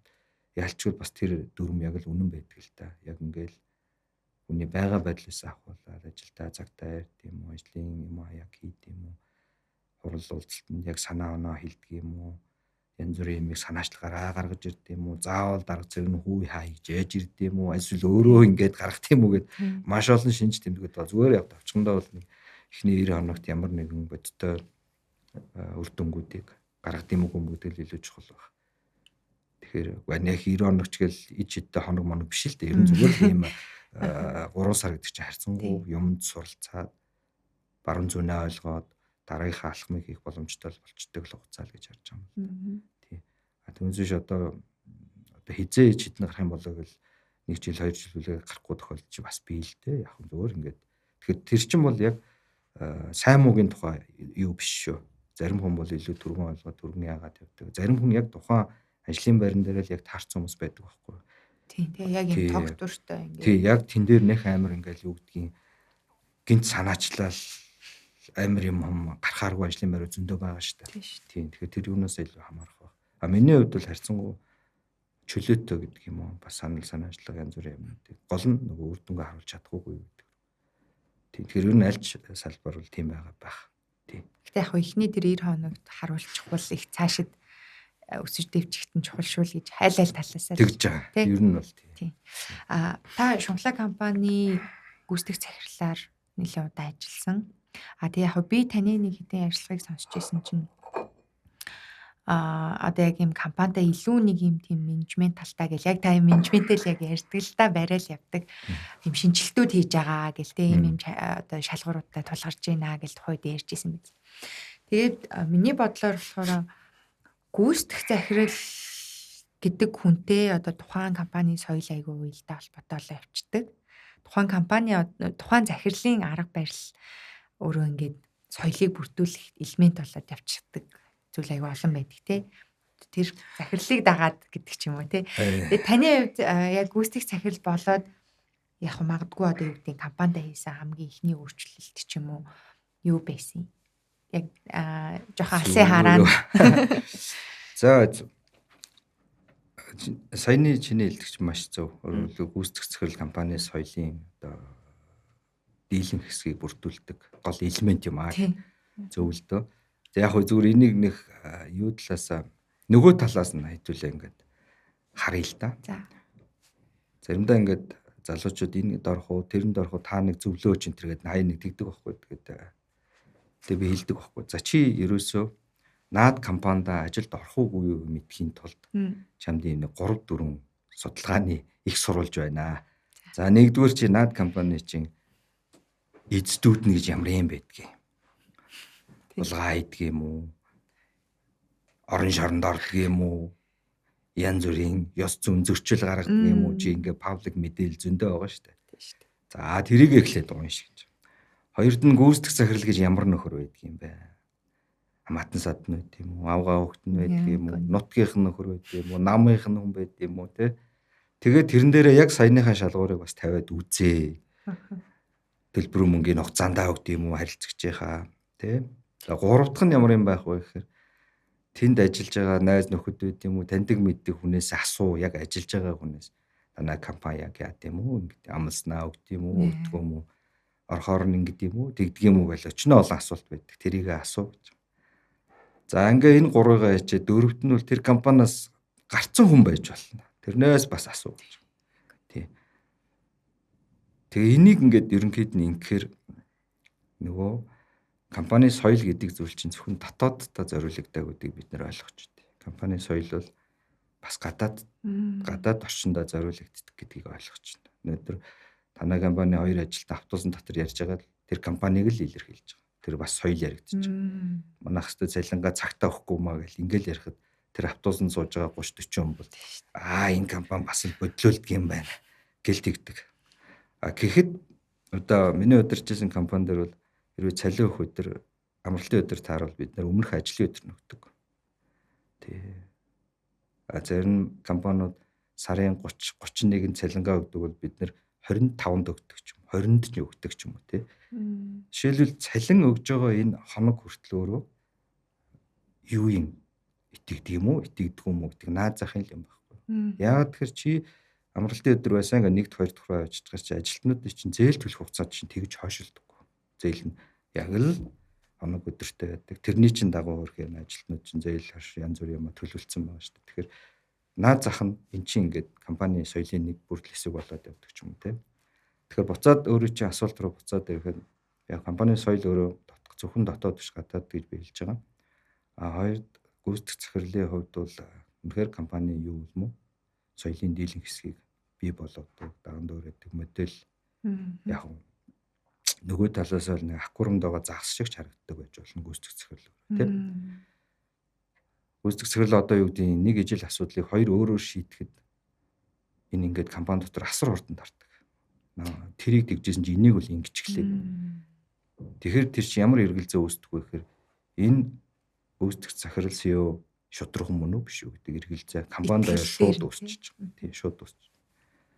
Заримдаа яг буруу шийдвэр гаргачдаг. Би ч гэсэн буруу шийдвэр гаргаж ил байсан. Буруу хүн халжчихсан тэрийг тэгээ уушлуугаа буцаага авчдаг. Жишээлбэл энийг хийж чаддгүй үүсдэг зөвлөл бас зөндөл байж. Тэгвэл буруугаа ерөөсөө хин нэгэн лөө ажилтан луугаа ч юм уу нөгөө аль нэг хин нэгэн лөө ингээ явуулчихдаг тийм. Тэгэхээр биднэрт жишээлбэл ийм зориг байна уугүй юу? Тийм. Эсвэл компани нэг ажилтан асуулт ордог ч юм уу, гэмт алддаг дурддаг ч юм уу тодорхой ингээ тохиолдод гарахад яг үүсдэг цэглэн тэнд очд юм уу очдөг. Хариуцлагыг хүлээе гэж хэлж чаддсан юм уугүй юм. Тэ? Арга гэрийнхэн өмнө, хуулийнхын өмнө зогсож чаддсан юм уугүй юм. Гэт энэ өөрөө ингээд тохиолдол болгон ч л өөрөө тэр нөгөө гүйцэтгэх захирлаар компаниар дамжаал энэ байгууллагын соёл өөрөө аль зүг рүү явд юм бэ гэдэг нь тодорхой. Тэгээ яривал зөндөл наа чин том сэдв. Тэгэхээр бидний хувьд бол би бол ер нь орчин үеийн бизнес бол менежменттэй байх хэрэгтэй. Тэр менежментийн хамгийн том илэрэн гарах тэр зүйл нь байгууллагын соёлоор илэрч идэг. Зарим компанид хүн орохыг хүсдэг. Хүн болго энэ компанид орох юмсан гэж ярьдаг. Бид нэр ч гэсэн мэдж байгаа. Зарим компанид орохгүй байх юмсан гэж бас боддог. Явж тийшээл орчихгүй юмсан гэх тээ. Тэр нь яг тэнд ажиллаж байгаа одоогийн улсуудыг баалж шүмжилж байгаа гэхээсээ илүү ерөөсөө тэнд очиж одоо 5 цаасны төлөө өөрийнхөө үн цэнийг унгаад яах вэ? Өөрийнхөө ихтгэл үнэмшийг алдаад яах вэ гэдэг зүйл байхгүй юу? Тэгээ зарим компани хичнээн өндөр цалин зарласан ч түнд хүн очдоггүй. Зарим компанид харьцангуй дундад цалин амлахад хүмүүс очлоо л зогсож байдаг. Тэгэхээр энэ ялгаа юу юм бэ гэдгийг тэр байгууллагын CEO тэргээр дамжсан соёл илэрхийлэл явдаг. Таны хувьд задаг нь менежментийн зөвлөх гэдэг таны албан тушаал одоо хийж байгаа зөвлөх юм уу та албан тушаалаас илүүтэйгээр за зөвлөх гэдэг статус бол ерөөхдөө бол нэлээ мэдээж бол туршлагатай хүний хийдэг зүйл. Яг хөө таны туршлага бол одоо бараг 30 жил рүүгээ төгсөж байгаа байх та тий. Тэгээд нэлээ урт болж шүү. За. Тий. Тэр ерөөхдөө та бол одоогийн таны үднэс бол аль хэдийн компаниудын төлөөлөл удирдах зөвлөл ингээл захирлууд ч юм уу тэг менежмент стратегийн төвшөнд зөвлөж байгаа. Тэгээ тэрнээс өмнө тэрийг асуухаас өмнө би энэ таны нөгөө номыг онцлох гэсэн. SEO and Strategy гэдэг юм ном байгаа тий. Яг харамсалтай нь энэ бол худалдаанд одоо байхгүй юм билээ. Хэвлэмэл хувилбараараа байхгүй. Гэхдээ M-book-ээс та аудио хувилбараар нь сонсох боломжтой байгаа. Тэгэхээр энэ номын тухай хоёлаа ярив тий. SEO and Strategy. За. Харахад бол үнэхээр гоё юм улаан хавцтай. Уншчихмаар харагдаад байгаа байхгүй. Гэж ярих уу? Би л нэг тийм ном бичдэг үл хүн биш те. Тийм зохиол ч юм уу юу гэдгийг. Зүгээр яг 18 оны төгсгөлөөр би ажиллаа өгөөд ерөнхийдөө Манчестер их сургуульд Public Policy Master хийх гээд явсан. Зүгээр тэр юутай холбоотой вэ гэхээр миний нэг дараагийн сонирхолтой илүү их холбоотой байхгүй юу. Ингээ 4 жил багшлаад 13 4 жил бизнесээр яваад ингээр чи нэг юм болно да. Өөрөөр хэлбэл нэг тодорхой нэг цэгт хүрээд нэг цэгтэр хөрөнгөт чинь чиний дараагийн яг зорилго юу юм бэ гэдэг асуудал байна. Одоо магадгүй залуу улсуудад илүү карьер, цалин мөнгө, янз бүрийн одоо бизнесээ хөл дээр нь босгох гэдэг юм тодорхой хугацаанууд явж байдаг бол хүн нэг тодорхой цэгүүдээр очиод өөрөөсөө асуудаг байх гэж би боддог. Тий. Би одоо юу хийгээд байгаа юм байч гэдэг юм уу тий. Альсвал энэс өөр юм хийж чадахгүй юу? Альсвал чи үнэхээр ийм комфорт зон дотор байгаад байж тээ ч гэдэг юм уу янз бүрийн юм сигналууд бол ирдэг. Тийм яг тэр нь бол нэх мундаг одоо юу гэдгийг юм хумаа хийгээд дуусчлаа гэж байгаа одоо ерөөсөө биш. Зөвхөн хүн нормалны хүн болгоо ч 3 4 карьер солидог байсан бол одоо бол хүн миний сүүлд харснаар 7-оос 9 карьер солидог болсон юм байна. Тэгэхээр хүн идэвхтэй нэг за 25-аас ингээд нэг за нэг 65 хүртэл 40 жил одоо ингээд яадаг идэвхтэй амьдэрдэг гэж бодох юм бол хуучин 3-4 гэхээр чинь бараг нэг ажил дээр юм 10 жил яваад байгаа байхгүй тийм дунджаар. Одоо 7-оос 9 гэхээр чинь нэг ажил дээр юу болж байна? 9 гэх юм бол 40 чин ингээ авахаар чинь 7 6 жил хавцаал байгаа байхгүй тий. Нөгөө талаас өөр сонирхолтой асар олон зүйлүүд болж байна цаагуурч. Чи ингээ дөрөвдөрийнхаа гашаан дотроо юм уу Эсвэл офисынхаа нэг өрөөнд дотор юм уу? Эсвэл өндөр байшингийн нэг буланд ч юм уу ингээд зүгээр юу гэж хэлж байгаа шүү. Би тэр хүмүүс шүмжилж байгаа шүү. Зүгээр өдөртэй байж магадгүй маа гэт. Тийм. Тэгээ би 18 оны төгсгөлөөр яг 3 сургууль бөгөлч гисэн байсан public policy хөтөлбөр сайтай гэх. Тэгээ тэндээс Манчестерийг сургуульд очиод. Тэг яг нэг жил гарan ингээ мастерын хөтөлбөрч өөрөө ингээ бизнесээр ингээ явцсан хүн чинь одоо майнда өөрчилж ээж дараагийнхаа алхмыг хийхгүй бол бүх юмыг илүү бизнесжүүлж ашгаар харах тий. За аль эсвэл хит одоо юм чөлөөтөөс итгэх магадгүй ингээд. Тэгэхээр public policy буюу нийгмийн бодлого, нийгмийн хөгжилтэй холбоотой асуудалд үнэхээр бодлогын түвшинд оролцсон явах юм бол юугаа өөрчлөх ёстой. Ядаж нэг жоохон ном уншаад одоо нийгмийн бодлого гэдэг чинь эрүүл мэндэнд яаж явдгийг, боловсрол нь яаж явдгийг, хууль ном нь яаж явдгийг ингээ нэг жоохон тийм нөгөө яг бизнес дээр байх тийм зав гардггүй л дээ. Тэгэхээр тийч чинь нэг нөгөө хүн дээр хоёр бас зав жилээтэй болоо өөр юмд ингээд цагаа зарцуулаа бас нэг жоохон зүгээр яхаас мэдлэгээ яах гэх тийм. Тэгээ Манчестер их сургуульд мэдээж сайн хөтөлбөртэй, сайн багш нартай мэдээж Их Британи бол өөрөө тэгэл том эдийн засгийн уламжлалтай тийм. Өмнө нь бол би нөгөө Японд илүү бизнес талыг харцсан байж идэг. Бишээрээ public policy буюу бас магадгүй Европ зүгийн public policy суурьтай тэр хөтөлбөрт асар хүнээ бодсон л гэж. За яг олон л талтай. Тэгээ яг тэнд ингээд цаг зарцуулаад public policy хийгээ нэг мастер хийгээд ирээд тэгээ яг тэр чинь дараа нь ирээд би чинь одоо тухайн их хурлын дэд дарга одонтой их хурлын дэд дарга байсан. Тэгээд одонтой гişүүн хоёр бол нөгөө GCI-аараа илүү холбоотой ажилладаг байсан. За тэгээд нэг өдөр ачигээ юу хийж ийн гэсэн би за нэг юм public policy сонсчихсан. Одоо юу ихэ бодно доо гэсэн чи үгүй чи юу яа нэг public policy хийж байгаа оролцож байгаа бол их хурлын дэд даргын зөвлөх болоод энд ингээд нөгөө үдсэн харсан юм хүмүүс яаж болно нэг шууд бодлого яхаас илүү ядаж энэ бодлогын орчны юм ойртох хэрэгтэй шүү дээ. Тэгээ би тийшээ орсон. Тийм. Тэгжээд л 20 оны төгсгөлөөр гэсэн үг. Тэгжээд л 21 он болсон ковид болдог. Ковид болохоор чин гарч орох чин багасаад ирнэ. Тэгэж бас нөгөө их материал унших хууль ном ингээд цаг зав гайгүйтай байжсэн учраас за ер нь нэг яг би нэг Питер Дракер юм уу Майкл Портер энтрийг их уншдаг байхгүй юу. Тэгж жаад ингээд зарим ингээд сэдвүүдийг ингээд уншингууд чинь ерөөсөө ингээд Монголд ойлгож өгдөг байхгүй юу. Яг Америкта бол тэр чинь ингээд ойлгоод болоод байдаг. Буулгах гэхээр үү. Яг ингээд орчуулсан ном ч юм эсвэл ингээд харахаар ерөнхийдөө нэг тийм за энийг нэг юм бакалавр хийцэн бизнесийн хүүхэд уншихад бол айдтай хөрсөн дээр бухадах жоохон холдох юм болоо та гэсэн нэг тийм сэтгэл төрөл байгаад байдаг гэсэн. Тэгсэн чинь одоо ковид гэ гэртээ суух цаг чи ихсэнгүүт чинь за ерөөсөө нөгөө бодоод исэн юм аа нэг яачи. Орчуулъя да гэж анх бодож байсан. Гүйдээ орчуулгаар чинь би бас дахиад нөгөө орчуулж байгаа хүнтэй зөрчилддөг хэсгүүд их байдаг байхгүй юу.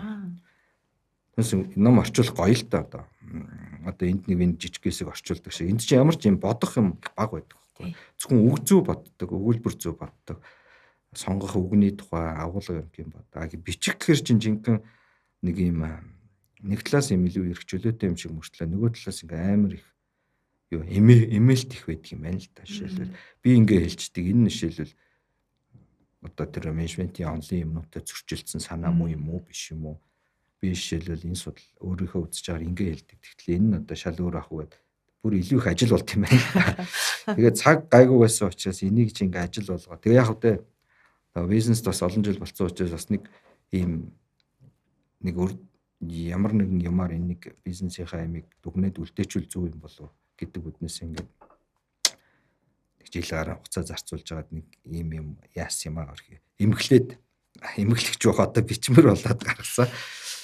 Тэгээ яг хуу тэгсэн чинь ингээд бичээд бас дуустдаг юм байна. Ер нь бол энэ чинь ингээд хүмүүс ингээд уншижсэнаа дараа нь ингээд надаас ингээд юм асуугаад идэх юм байна ерөөсөө. Тийм.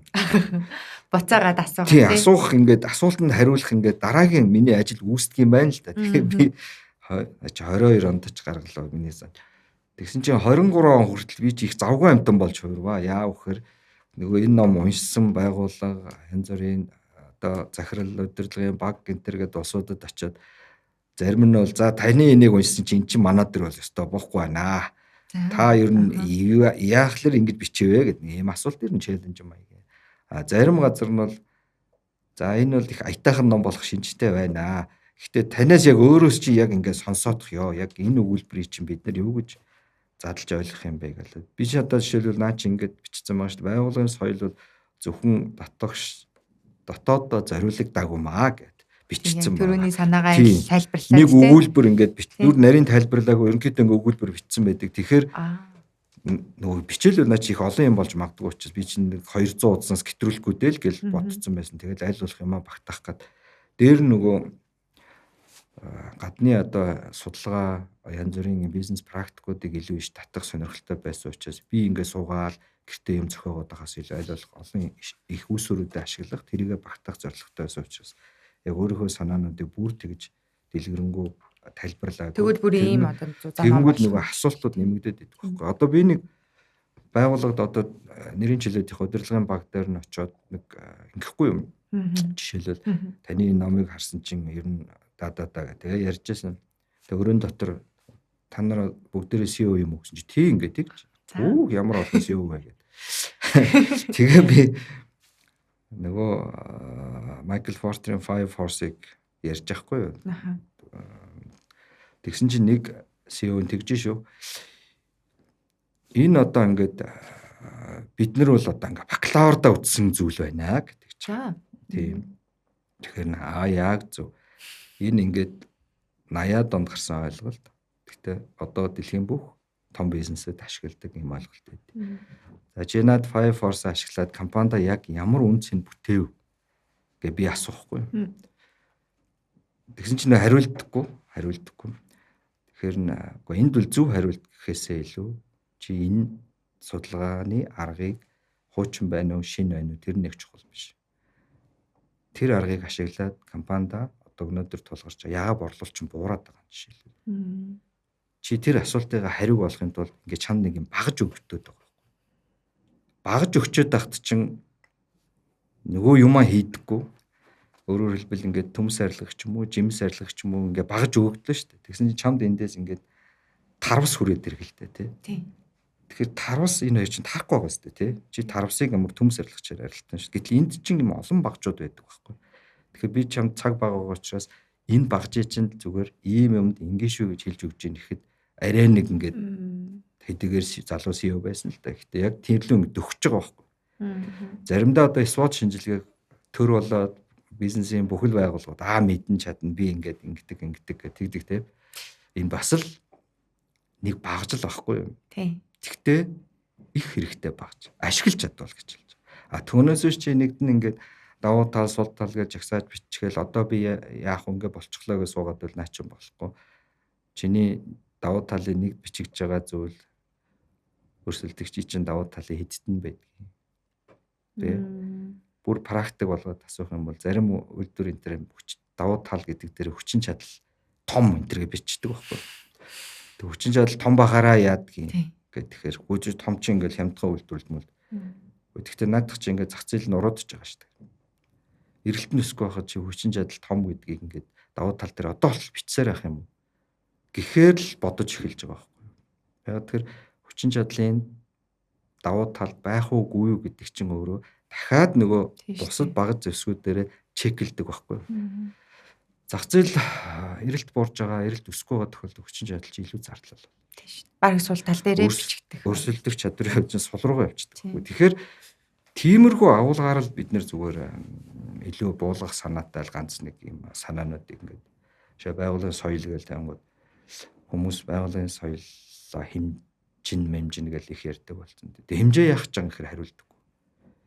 Яасан хэмжсэн чинь 37 градус гэ халуурж байгаа юм уу 39 градус гэ дэмэрж байгаа юм уу те. Тэгээ яг яах юм гэдэг рүүгээ оншилчод яах юм. Тий. Өөрөлдвөл тэр чин цаашаа явахаараа за танай байгууллагын зорилттой соёл гэдэг юм а тогтоосон юм уу тодорхойсон юм уу тэрлөө очих план байгаа юм уу байхгүй юм уу ингээл бол ингээд цаашаа ингээд үнзгэрээд яг практик төр байгаа улсууд бол тэгэл ажиллаа хийгээл юм л да. Тийм тэгэхээр ном бол зүгээр нөө basic маягийн ойлголтуудаа илүү өгч байгаа. Тэр бага зэвсгүүдийг би мэдэн чадна гэхээс илүү бусад бага зэвсгүүдтэйгээ хослуулаад тэгээ яг компани дээр тулгарч байгаа асуудлыг шийдэж чадж байгаа юм уу гэдг нь л илүү чухал байхгүй. Тэгээ тэр агуулгаар л наадад нэг жоохон 8-9 сэдв дээр нэг жоохон тийм юм тавиад. Одоо заримдаа сүүлийн үед хүмүүс на бизнес загвараа их ярьдаг болсон тий. Сайн хэрэг. Гэхдээ бизнес загвараа яг зарим хүний бизнес угаасаа ингээ явж байгаа бизнес биш болчихдог байхгүй. Одоо ингээ хэлэхээр ямар бизнес хийж байгаа юм гэлээ хилээд ээж болно л да. Гэхдээ тэр чинь яг бизнес нь алга болохоос илүү бизнес чи өрсөлдөөнд өөрөө байхгүй болчихдог. Одоо бишээ зүгээр гар утсыг барайл авахгүй да тий. Энэ гар утас чи өөрөө дэлхийд амар тренд болж байсан баг 50 гаруй бизнесийг байхгүй болгоцсон бизнес шүү дээ. Өнөөдөр ингээл дижитал камер барай явж байгаа юм байна уу? Гар утас барай явж байгаа. Өгчм тий одоо.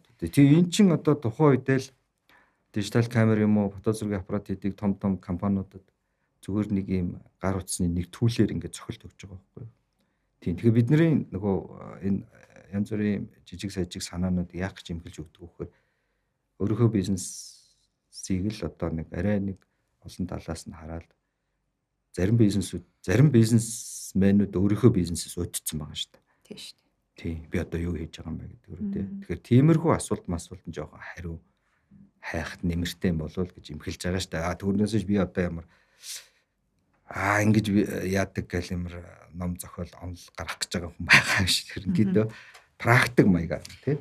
Гэтэ яг олон улсууд бол ер нь ном бичээ тойноос нь баг юм түүр маягийн юм хийдэг тийм жишгүүд байдаг шүү дээ. Тэг аялаад ингээд уншсан хүмүүстэй ярилцаад сургалт хийгээд лекц уншаад гэдэг. Тиймэрхүү тэгээд тэр нь гэхдээ миний бодлоор асуулт гарч ичин гэдэг бол сайн ном болсон байх гэж бодоод байна. Тэгэхээр уншаад эргээд нэг юм хэрвээ тийм асуулт гарч ирэхгүй бол тоохгүй л шүү дээ тэр номыг. Яа нөгөө армаа энэ шиг шууд уншаал үйл явдлыг хөөдөг юу биш л дээ зүгээр нэг ширээн дээр тавьчихаал хэрэгтэй үедээ энэ юу ямар шүү юм байдгийн ч юм уу те жишээл одоо юу гэдгийг бизнесийн загвар одоо арай хуучирчлаа гэвэл ер нь тэгээд яаж шинжилдэг юм бол жишээ мишээ байд юм уу гэвэл одоо ч яг хаасаагүй бий болцсон л зүгээр тэр утгаараа л хэрэг болох юм болов гэдэг утгаараа л юм хэлсэн ухаантай. Тэгээ яах вэ дараа сайн номнуудын тэндээс бичигдэхгүй л би бол тухайн үедээ бол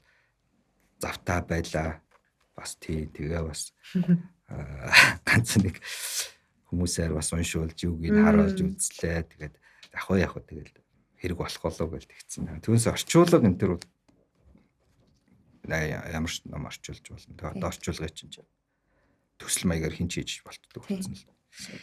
За би энэ дээрээс надад цаг сануулад байгаа. Би тантай айгүй их юм ярьхад үгнэ яасан чинь айгүй цаг айгүй богинохон байгаад нэг цаг 30 минут зүгээр юм амжихгүй. Би тэгээ танаас бахан юм асуухад хүлээж ирсэн чинь цаг маань явцсан байна.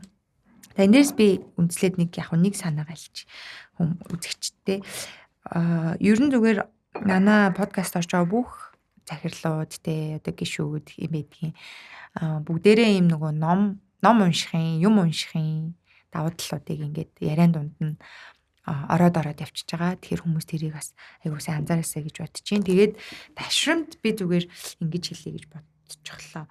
Одоо SEO and strategy ч юм гүйцэтгэх захирлуудын нэмэлтгчээр зөвхөн захирал унших ёстой ном гэж бодох үедээ. Тийм ээ. Та энэ дээр залруулж хэлвэл подкастын ивент тэтгэгч 20 жилийн турш таны гэр бүлийн ихтгэлтэй сонголт, шин сонголт тавилгын их дэлгүүр. Наадах чи ерөөс би зүгээр л ингэж хэлсэн. Хүн болго өөрийнхөө SEO байдаг байхгүй. Өөрөөх амьдралын SEO шүү дээ. Чин жолоон дээр нь суудчихсан. Тий одоо заавал би SEO чи юу гэдэг хүн компани SEO өөрийнхөө амьдралын SEO гэдэг учраас энэ албан тушаалтай хамаатай ойлголт бол ерөөсөө биш тий. Дээр нь наадах чинь заавал нэг том компани энэ төр гэдэг юм байхгүй. Яг уу сул тал байж магадгүй. Би нэг корпорат талаас илүү харцсан байж болно. Өнөөдөр юу гэдгийг жижигхэн одоо ингээ бууз юм хуушрын цех ажиллаулаад 10-20 жил болсон хүнд ч гэсэн асуудал тулгарна. Яг тэгэхээр баруун талд нь SEO нэгдэл, зүүн талд нь JS25 нэгдэхээр тэр хоёр дэлгүүрийн чинь нэг юм эзэнгүү болонд нь хуушур бэршги юу энэ төр гэдэг ингээ байж байгаа шүү дээ. Гэтэл чи яг дунд нь ингээ 20 жил хуушур буузныхаа бизнесийг хийцэн байдаг. Одоо тэр хүнд одоо асуулт чи ирж байгаа байхгүй. Таны 15-20 жил энэ бизнесийг хийсэн ноу хау, өрсөлдөх чадвар чинь юу вэ гэдэг асуулт тэр хүн дээр ирж байгаа байхгүй. Зах зээл бол өөрөө явдгаараа яваал энэ талд нь жижигхэн дэлгүүр нэгдэл тэрний болонд нь хагас боловсруулсан бүтээгдэхүүн, болцсон бүтээгдэхүүн, халаадаг бүтээгдэхүүн гэл бий болоод ирнэ. Тэгэхээр эн чинь ингээд өрсөлдөөн бол өөрөө би ирж ин да гэж хэлдэг л дээ. Өрсөлдөөн бол цаг үргэлжил хаалга чинь тогшиж идэг. Тийм учраас тэр бизнесийг хичнээн жил хийсэн байлаа ш. Тэр чинь өнөөдөр нэг давуу тал болохоо болчихж. Гол нь тэрийг яаж өрсөлдөх чадварыг улам илүү зөвлөгөж дараагийн ямар челленж ирсэн тестжүүлэх чадвал давж гарах ийм чадвар суулгах тухайл ойлголт болчихж байгаа. Тэгэхээр стратеги гэдэг заримдаа ч хүмүүс томьёол гэдэг би тэгэл хэлдэг байхгүй. Аль болох урт хугацаанд өрсөлдөх чадвараа хадгалахыг чинь л стратегтэй байна гэж хэлж байгаа юм аа. Аль болох урт гэж хэлж байгаа. Тий. Тэгэхгүй өдөр тутмынхаа ажил бизнест ингээд хийж идэг. Нэг өдөр өрсөлдөөнд ороод ирэхээр одоо би яана гэдэг бол стратегийн хэрэгцээ шаардлага ойлгоогүй явсан байна л гэсэн үг. Тэгээ энэ бол том жижиг бизнесээ илүү хамаардаг. Том компани дээр ч тийм юм тохиолдсон. Тэгээ магадгүй бизнес биш ч байж болох. Ер нь бол стратеги ойлголт төр засаг дээр ч байдаг, хүн дээр ч байдаг. Хүн дээр ч байгаа шүү. Сургууль соёл дээр ч байдаг. Бүхэл юмд стратеги бол урт хугацааны давуу талаа хадгалах арга гэдгээр харьцуул их зөв. Тий. Тэгээ би тэрний өмнө бол аль болох гэж заавал оруулдаг. Яг тэгэхээр өнөөдөр чиний одоо 20 жил хийсэн бизнес өнөөдөр 2 жилийн дотор дижитал бизнес ялагдаж байгаа. Тэгээ би ингэж бодсон юм. Яагаад зүгээр таныг сая тодруулж зүгээр SEO гэдгийг зөвхөн албан тушаал гэж битээ ойлгоорой гэж хэлсэн дээр та түрүүн хэлчихлээ те. Та өөрөө бол өөрийнхөө SEO шүү гэд те. Энд дээр би магадгүй ингэж боддог байхгүй. Одоо гэртээ хүүхдээ хараад суугаад сууж байгаа ээж байлаа гэж бодъё те. Тим ээж нэр зөндөө байгаа. Ягаад тэр чи өөрийнх нь нэг хэрэгцээ шаардлага гарч байгаа те. Хүүхэд өсгөх зайлшгүй. Одоо тэр үед ч ихсэн ийм номоос авах ч юм уу тийм стратегийн ч юм уу эсвэл менежментийн юм та түрүүн хэлсэн түүл буюу багжууд тийм зүйлсүүдийг ашиглаж болно шүү дээ тий. Жишээ нь SWOT гэд шинжилгээ тэр хувь хүн өөр дээр хийж болно шүү дээ. Миний даваа тал юу юм, сул тал юу юм гэл тий. Тийм шүү дээ. Ер нь их олон талаас нь бид нэр энэ менежментийн төлсүүдийг, арга хэрэгслүүдийг тайлбарлаж ашиглаж болж байгаа. Тэр нь заавал бизнес дээр ч юм уу заавал SEO дээр ч юм гэсэн юм ерөөсөй байхгүй. Төр засгийн бодлого дээр ч их байгаад байгаа. Жишээлбэл юу гэдгийг одоо бид нар ингээд сая нийгмийн даатгал хүн амын орлогын татварыг хөнгөлөх, чөлөөлөх, бууруулах гэл ингээд янз бүрийн нэг талд ингээд бууруулах сонирхлууд бизнес болоод ажил хийж байгаа улсууд яваад байдаг. Энэ талд нөгөө нийгмийн даатгалын сан, төр засгийн хууль, ном, татварынх ингээд боо юм яриад байдаг. Тэгээ би бол энэ хоёрын улзуур дээрээс зүгээр хөдөлмөрийн зах зээл гэдэг жишээ нэг үнцгийг оруулаад ярих юм. Бидний хуулийн өөрчлөлтүүдээр шил хөдөлмөрийн зах зээлийг идэвхжүүлэх гээд байгаа юм уу? Хөдөлмөрлж ажилтдаг улсуудыг дэмжих гээд байгаа юм уу? Гэт ингээд өөрчлөлтийнхөө зорилго дээр эхлээд нэгдмэр санагддаг байхгүй. Сая одоо жишээлбэл та ингээд сая хүүхд тарж байгаа ээжийн тухай ярьж байна. Энэ яг одоо хөдөлмөрийн зах зээлийн оролцогч гэдгээс бол хүүхд тарах чөлөөтэй гэдэг дээр бичигдсэн байгаа тэр статистикийн тоонд дээрч. Энийг жишээл бид нэр хөдөлмөрийн зах зээлийн оролцогч болгож болох уу? Болно. Яаж болгож болох вэ? Өглөө цэцэрлэг төвхтөө өчлөө 3 цаг 5 цаг хүртэл юу хийх вэ? Тийм. Энэ хооронд хийчих ажил байгаа юу? Байж болно. Тэрийг бид нар яаж дэмжих вэ? Тэр хүнийг ажилуулсны төлөө ажил олгогчдоос төлдөг татваруудыг байхгүй болгож болно, боруулж болно.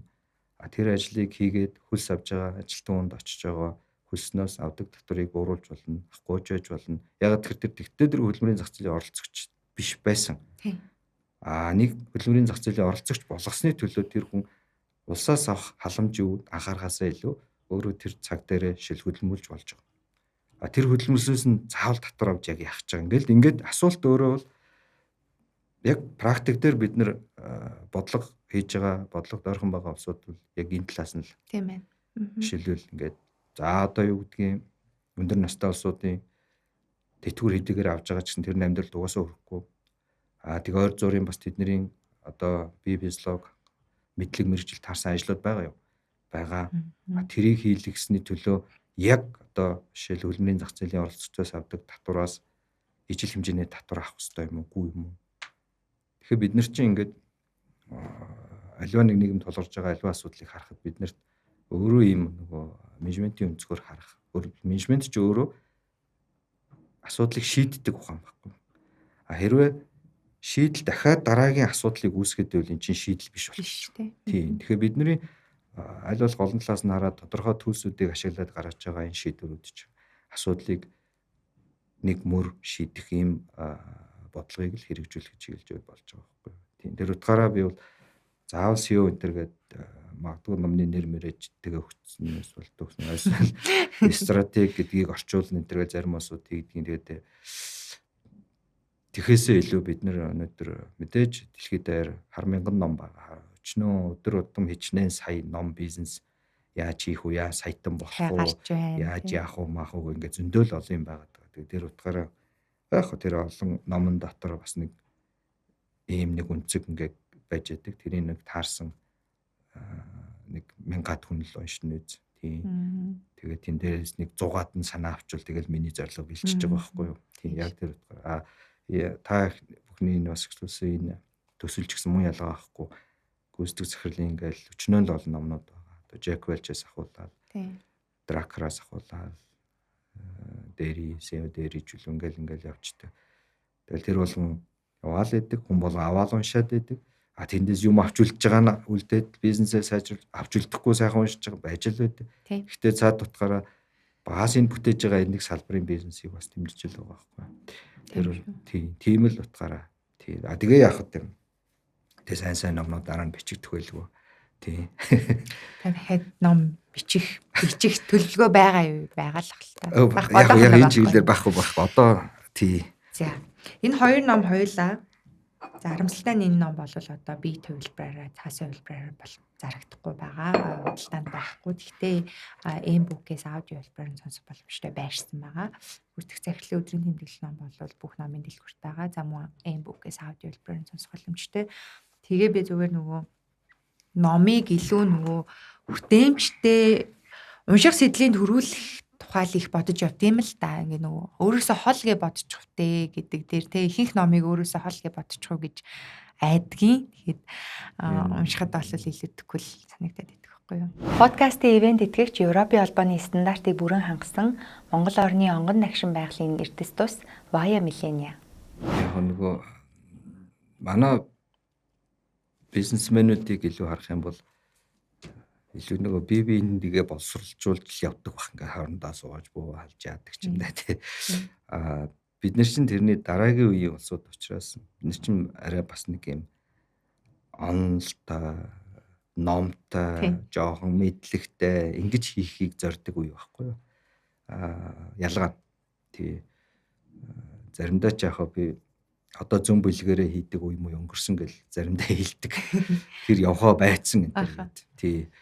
Одоо яагаад одоо мэрэгжлийн CEO, мэрэгжлийн менежментийн улсууд илүү их үнэлэгдэж, илүү их явж байна гэхээр чинь тэнд нэг тийм алдлаач нэг энээс цааш алдахгүй. Гэлэг нэг юм хязгааруудтай зүүн бүлгэрээ хийж байгаа нөхдүүдийнх явах тодорхой үеуд явсан баг. Үүргийн худалдаа, үүргийн 8 ч гэдэм. Эсвэл нэ хувьчлаас нэг юм олж аваад юм уу? Эсвэл ямар нэгэн тендер мендерлөө ороод ч юм уу? Тэр үл тийм л үе, тийм л тохиолдол тий. Одоо бол бизнес бол илүү доктортой, өсөлттэй бас хуваалцдаг. Хуваалцдаг гэдэг маань одоо дэлхийн хандлагыг л хэлж байгаа шүү тий. Нээлттэй компани болдог. Ажилтнуудаа хувьцаа өгдөг, хувьцааныхаа үн цэнийг өсгөдөг, ногдол ашгаа өгдөг. За айлсвал тэр компанитай холбоотой жижиг дунд бизнесүүдэд дэмждэг гэдгийг би хуваалцдаг. Айгууч юм өгдөг болцсон тий. Тий, ингээд дандаа өгдөг, хамдаг биш. Тэгээ өгдөг, хуваалцдаг. Өөр босод жижиг дунд бизнесүүдийг дэмждэг, хөл гараа олоход нь дэмждэг гэдэг нь зүгээр мөнгө өгдөг гэсэн үг биш шүү. Бизнесийн харилцаагаараа ярьж байгаа. Тий. Түүнээс ш одоо жижиг дунд бизнесийг байхгүй болгодог. Эсвэл хүч тэнцвэргүй өрсөлдөөн үүсгдэг. Энэ төр чим бол одоо хуучирсан гэсэн. Тий. Тэгэхээр орчин үеийн бизнесүүд илүү тэр чиглэл рүү явж байна. За яг нэг айхтар нийгмийн хариуцлага энэ төр гэж хэлэхээс илүү зүгээр л би одоо тэдэн хүн залинжуулж байна энэ төр зарим нөхдүүд ярьдаг. Тэр нэх буйн юм биш л дээ. Тэр хүн өөрөө чадвараа цагаа чам зарж байгаа. Чи тэрний хөлсийн л төлж байгаа. Тийм. Түүнээс биш нэх амар би тэдэн мянган тэжилээ лөө шилэнжүүллаа энэ гэдэг бол бас л хуучин үе ойлголт. Тэгэхээр бидний энэ уламжлалт энэ ойлголтууд цаг үеэрээ Хувьсаад өөрчлөгдөөд өөрөө хүннийг ажиллаар амь зохио болцсон. Тэрийг бодох хэрэгтэй. Олон тал 3-4 орлогын их үүсвэртэй болдог болсон. Залуучууд ч гэсэн би бас тэрийг байнга л хэлдэг. Цалин бол чамааг нөгөө ядууруулд хүргэх гол арга зам мөн гэдэг шиг. Ерөөсөө нэг тийм бусад сонголтууд нээлттэй байгаа гэдгийг байнга бодох хэрэгтэй. Тийм. Тэр өнцгөр л амьдаа энэ ном уншдаг улсууд ном уншдаггүй үнтэй чи ярилцгаар хэдүүлээ чи их сонин юм сэдвийн хүрээнд ярилцдаг шүү дээ. Чи анзаардаггүй юу? Ингээ нэг юм ойр зурын тэр тэгж гин энэ ингэж гин гэд. За тэгээ нэг бараад хамаггүй бас энэ зүрийн нэг юм. Ингээл дуусчихж байгаа байхгүй юу? Өөр сэдв мэдв явахгүй штэ. Яагаад тэгэхээр нөгөө ном уншдаггүй болохоор чинь. Тэрнийх нэг ном цагаан зойлоод болох ч биш дээ. Ном уншина гэдэг чинь дурын ном уншаад байхаас илүү тэр чинь олон ном дотроос хэрэгтэй юм уншаа тэрийгээ бас бодоод тэгээд тэр дайныхаа үнтэй хаваалцаад бас нэг юм гоё мой кайф авах гэдэг байгаа байхгүй. Түүнээс биш өөр үл юу байхгүй. Нөгөө талдаа одоо Harvard Business Review ч юм уу MIT-ийн тэр Management Review аль сүлийн гарч байгаа бизнесийн номнууд энэ тэрийг уншихаар тэнд ингээд үнэхээр санаа авах гоё одоо толгойд гэрэл тусах юм зөндөө байдаг байхгүй. Тийм утгаараа л зүгээр уншдаг улсууд илүү яриа хөөрэн гоё хөгжилтэй олон талтай байт юм бол гэж харж байгаа. Тэрнээс ч одоо бусдаар бол одоо юу гэдгийг хүн заавал ном унших хэрэгтэй энэ гэдэг бас өнгөрцөн. Үнэхээр уншмааргүй тэгэл Facebook юм уу, Instagram байт юм уу, Reels-ийг эргүүлээ суугаад тэгвэл хангалт үзэж болохгүй шүү дээ. Тэгээд дүүрэнд юм байж байгаа зүгээр хэрэгтэй юм үзэгдэх юм уу гэдэг л асуудал байхгүй. За, хоёлаа орчуулсан хуулийнхаа талаар одоо яриад өгчээ те. За, Батшиг зөвлөхийн хувьд болохоор 8 дугаар хууль буюу муу зуршилтайгаа тэмцэх хэрэггүй гэдэг хуулийг орчуулсан. Яг энэ хуулийн нэрийг сонсохоор болохоор айгуу тийм сонин тий. Муу зуршилтайгаа тэмцэх хэрэггүй гिचингүүт яг юм гайхмаар юм шиг тий. За энэ хуулийн тухай яг ямар санаа? Энэ харин цөөхөн утсан билээ. Тэгээ би нэг цаг гаргаагүй уртгах шиг орчууллаа. Яг уншихад бол тийм л юм байлаа л дээ. Хөнгөд хит одоо муу зуршилтайгаа тэмцэнэ гэд хит тэр зуршлаа бодох тусам илүү муу зуршилтаа автд юм байна л гэж байгаа. Тэрний өкс өгөхөр одоо би тамхи татдаг байлаа гэхэд нэг тамхиа хаяхынсэн гэж бодох тусмал хаямаарг болдог гэнэ л дээ. Тэгээд 2-3 туршилтууд үрдэнгүүд хуваалцсан байлаа. Хүнийг жишээлбэл ийшээ битгий хараараа гэдгээр тийшээ улам хармаар болоод байдаг. Энийг бити идээрээ гэхээр бас яг идмээр болоод байдаг. Тэгээд тэр нь ямар утгатай юм бэ гэхээр яг над бас би яг эхэндээ энэ жоохон зөрчилжсэн бол сүүлдээ яг энэ бас зөвлөлт юм хэлсэн байх шүү. Яг тэр аливаа нэг юм муу зуршлыг бий болгоход хүргэдэг ийм дадлууд байд юм байна хүнд. Одоо жишээлбэл одоо та нар хүн найз нөхдөнд байдаг хөтэй нэг фитнест явах юмсан гэж ярьдаг хүн байдаг тий. Тэрийг ярих тусмаа явдггүй гинэ. Явах юмсан гэж ярих тусмаа би ч өөрөө баг тийм үү. Тий. Тэгэхээр тэр чинь ингээд нэг бүр тэгээ яриа сурцсан. Тэгээ яг тэрийг ярих тусмал явдггүй юм зуршилтаа болцсон байдаг юм байна. Тийм. Тэгэхээр фитнест явах юмсан гэхээсээ илүү өөр арга замаар бодох юм байна л да. За үнэхээр одоо гоё биетэй болёо. Миний эргэн тойрон найз нөхөд юм болчлоо.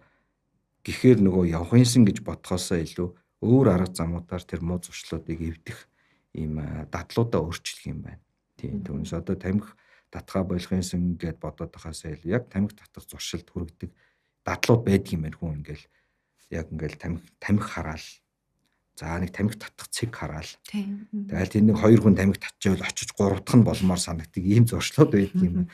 Тэнгүүд л тэр зуршлуудаа баг багаар л ингээд хаях хэрэгтэй юм байна. Тамхи дэлгүүрд ороод авахта 2 хайрцаг явдвал 1 хайрцаг болгож байгаа. Ингээд нэг өөрчлөлт гарчиж байгаа тий. За нэг тамхины цэгийн хажуугаар өнгөрдөг байсан бол тамхины цэггүй замаар нь явчих гэрлүүгээ тий. За яг машинд ороод зожиголох харагддаг бол зожиголохныхоо оронд ийм мото чихэр тавьчих гэж. Тэгээ энэ өх ингээд жижиг өөрчлөлтүүд ингээд явангууд яг эцсийн цэг болох зорилго руу ч их өөрчлөлт очт юм а гэсэн л байлаа. Тэгэхээр би бол нэрэж бас тийм юм байна да гэдэгтээ санал бол нийлсэн. Тэгээ яг нэг ингээд хүн болгон л өөрөөр өөрчлөгч байдаг штэ. Одоо жишээл юу гэдгийг өглөө алхахээс ингээд боддог байсан бол одоо ямар ч байсныг 10,000 алхмаа хийждэг. Тэрийг утсан дээр алхаад болгож ажиллаулждаг. Тэгэл яг автобусанд юм уу юунд явах гэж байсан одоо нэг 2000 дутуу байгаа юм чи алхачих гэдэг 2000 алхахдаг. Тэгэхээр яг нэг тийм өдөөгч нар нөгөө талдаа тэр өдөөгчийг урамшуулдаг нэг юм. Хүн чинь ерөөсөө тийм юм байна л да. Ямар нэг юм хийвэл урамшил заавал байдаг. Тэрэндээ татагтаад дахиад тэр үйлдэлээ хийдэг энэ төр гэдэг яг л сэтгэл зүйдлээсээ бол зөвлөл юмнууд хэлжээ. Тэгээ яг энэний юугаар юу гэдэг чи хүн мэддэг энэ төр гэж бас болно асуудалгүй заавал энэ номыг уншаал тэрийг ойлгоол гэж зарим усуд байж болно шүү дээ. Бас тэрийг бол зөвшөөрж байгаа. Тийм тэр утгаараа би бол 8 дахь хууль бол бас дэжгүй бид нар бас зарим нэг муу зуршлынхаа бас мэдчихвэл тий хоол идэл гівтдэг хүн бах юм бол хоол идэ гівтггүй байгаад үзэх гэдэг тий хоол идэхээр ингэдэг юм ойлгуулах янз бүрийн өнцгүүд байдаг юм байна л да.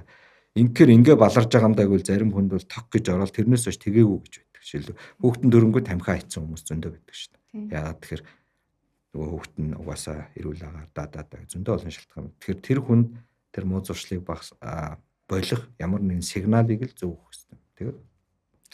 Тэгээд мөн одоо юу гэдэг нь тарих яаж ажиллах тухай бас дурдаад байгаа шүү дээ. Одоо юу гэдэг нөгөө тамхинаас гарыг гэдэг ангууд тарих хөгжүүлж байгаа тамхи гэдгийг л ерөнхийдөө тэр сигнал очиод байгаа аахгүй. Тэгэхээр нөгөө тамхиа бодоол ин гэсэн үг тий. Улам гүнзгий автаад. Тийм гүнзгий автаад байдаг. Тэгээд тэрэн шиг нөгөө муу зуршлууд дээрээ яг төвлөрчхөөр яг тэрэн дээр л төвлөрөөд идэг одоо. Харин яг зөв. Тий. Залхуурхаа болий гэдэг. Гэтэл нөгөө залхуурл гэдэг дээр л төвлөрөөд идэг гэдэг ч юм тий. Нөгөө болох дээр биш. Яг залхуурл дээрээ төвлөрөөд идэг юм байлээ. Тэгээд тэр туршилтуудын тэр нөргөр юм тавьсан байлээ. Тэгээ ялангуяа жишээл ингээл 2 сонголт тавиал энэ амар хүсдэг сонголтыг битгий хийгэрээ энийг хийгэрээ гिचгээр тэр сонголт хийж дуусны дараа дахиад даалгавар өгөнгүүд хүний нөгөө тарих ядарсан байдаг гинэ.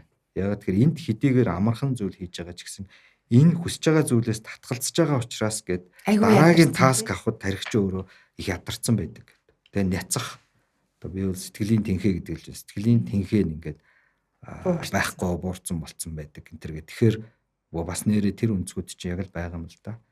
Тэгээ мэдээж хэрэг энэ номыг уншаад үзэхэд тэр 32 3 хууль гэдэг чинь хүн болгон л өөр зарим хуулийг харахаар би угаасаа ингэдэг штэ гэдэг бас хууль байлаа. Тий. Зарим хуулийг харахаар энэ одоо хууль мөн үгэмээр бас байна. Гэхдээ энэ ч одоо бас л тэгэл өн аваад өөрийнхөө өнцгөө хүлээх хэрэгтэй л. Тийм. Тэгвэл яг энэ бол гэхдээ тамхиар жишээ авч яриад байгаа боловч бас л бүхэл юм дээр ажиллах гэсэн үг шүү дээ. Тий. Зүгээр л тодорхойлсон жишээгээр яриад байгаа. Хамгийн ойрхон жишээгээр харин энэ ном дээр энэ жишээнүүд нь яг ингээл яг өдөр тутмын зүгээр юм дээр шууд очиж байгаа байхгүй юу. Түүнээс нөх амар онлон айхтар юм гарахаас илүү. Санаа бол одоо тэр нөгөө боли гэдэг юм дээрээ төвлөрөөд ах тусам бусад юмнасаа айгүйх нөгөө нэг зарцуулж чадах хэвээр энерги алдаад одоо тэр нэг энийг бити дээрээ гээд хэлсэн чинь нөгөө тэрийг ингээ хараад суугаад байсан хүмүүс болон юу ч бити бодоороо гэж суудсан хоёр хүний ялгаа байгаа шүү дээ. Нөгөөх нь бол айгүй юм энийгээл юу ч бити бодоороо гэсэн хүн бол айгүй ингээд аж аргалтай байж ах нөгөө энийг бити дээрээгээ хэлчингүү зөвхөн тэрэн дээр идэхгүй байх дээр ингээд төвлөрсөн хүн бол ингээд шууд шантраа те ингээд нөгөө нэг ширээгээд ирэлж унж мунаа ингээл тийм жишээ. Тиймэрхүү юм. Подкастын дэмжигч Elsie Waikiki. Тэгэхээр ер нь бол яг тийм үү зуршлал бодоод ах юм бол тэндээ илүү автдаг. Тэгээ энэ бол өөрөө нөгөө донтолт энэ төр дорс уусууд их ажиглаад юм л л дээ. Жишээлбэл яг л одоо ингээл тамхи байна уу, арх байна уу ингээд тодорхой хэмжээнд донцсон уусууд бас судалгаа хийгээд үзэхээр яг л тэрний тухай яваад ахаар нэг амжилтанд хүрдэггүй. Тэрнээс нь аль болох өөр зүйлүүд рүү чиглүүлвэл харьцангуй тэр донтолтоос салдаг энэ төр бас тийм өнцгүүд бас байлаа л дээ. Тэгэхээр ер нь яг уу тэгээ номоо уншаад үзэхээр хүмүүс бас өөр хуулиудыг харах байх. Тийм миний хувьд бол за бас эхэндээ ч яг нэг жоохон бурууч юм шиг санагдаад байсан. Сүүлдээ ингээд хэдэд яагаад ирэхээр бас автчихлаа юм л да. За тийм л юм байна. Тэг яг мэдээж хүн болгонд л сул тал сүр одоо муу талууд бас байж л байгаа шүү дээ. Тэгэхээр одоо тэгэл яг уншаад үзэл хэрэгжүүлэх нь бас хэрэгтэй л тийм л зүйл байлаа. За баярлалаа. Би энэ асуултыг асуухаас өмнө манай подкастын ивент итгэгч Via Millennia байгалийн эрдэс тус компанид ажил өрнүүлж байгаа. Тэр нь бол нөгөө Untouched Core гэдэг тийм компанид ажил буюу одоо таны тэр хүрээгүй те бидний мдээгүй тэр зүйл рүү хүрэхийн тулд ийм асуултыг асууж байгаа. За тэр нь болохоор таны тухай олон хүний мэдтгүү те тэр сонирхол, хобби, дадал зуршил, юу ч гэж болно. Тийм зүйл юу байна вэ гэж. За гүйн их айхтар нууц юм тэр байхгүй. Зүгээр яг би нөх хөлбөмбөг дэх дуртай. Тий ч одоо 86 оны дэлхийн аваргаас ахуулаад ер нь худалчин дэлхийн аваргын бүх тоглолтыг үтсэн. Тий. Тэгээ сүүлийн 4-5 дэлхийн аварга руу. Тэс ямар ч ажилтай байсан заавал явж үздэг. Бүр явж үздэг. Сүүлийнх нь ялангуяа сүүлийн 4 алт хүрэл мөрөл семи энтрийг заавал очиж үздэг бас нэг юм юу гэдэг бүх юмнаас зав гаргадаг нэг юм юутай. Тэр нь гэхдээ азар 4 жилд нэг удаа л юм л та. Тэрнээс жил болгон гэдэг бол бас хэцүү байж магадгүй. Тэгээ энийг бол одоо зайлшгүй одоо юу ч болж исэн хийдэг. Одоо нэг хобби гэх юм уу да. Тийм байгаа. Тийм.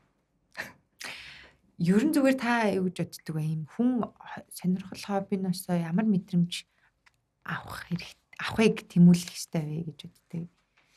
Хобби яг одоо ингээ хөлбөмбөг үздэг гэхээр чинь хөлбөмбөг үздэггүй нөхөртэй цуг үзэхээр ингээд ялгаан шууд харагддаг байхгүй тий.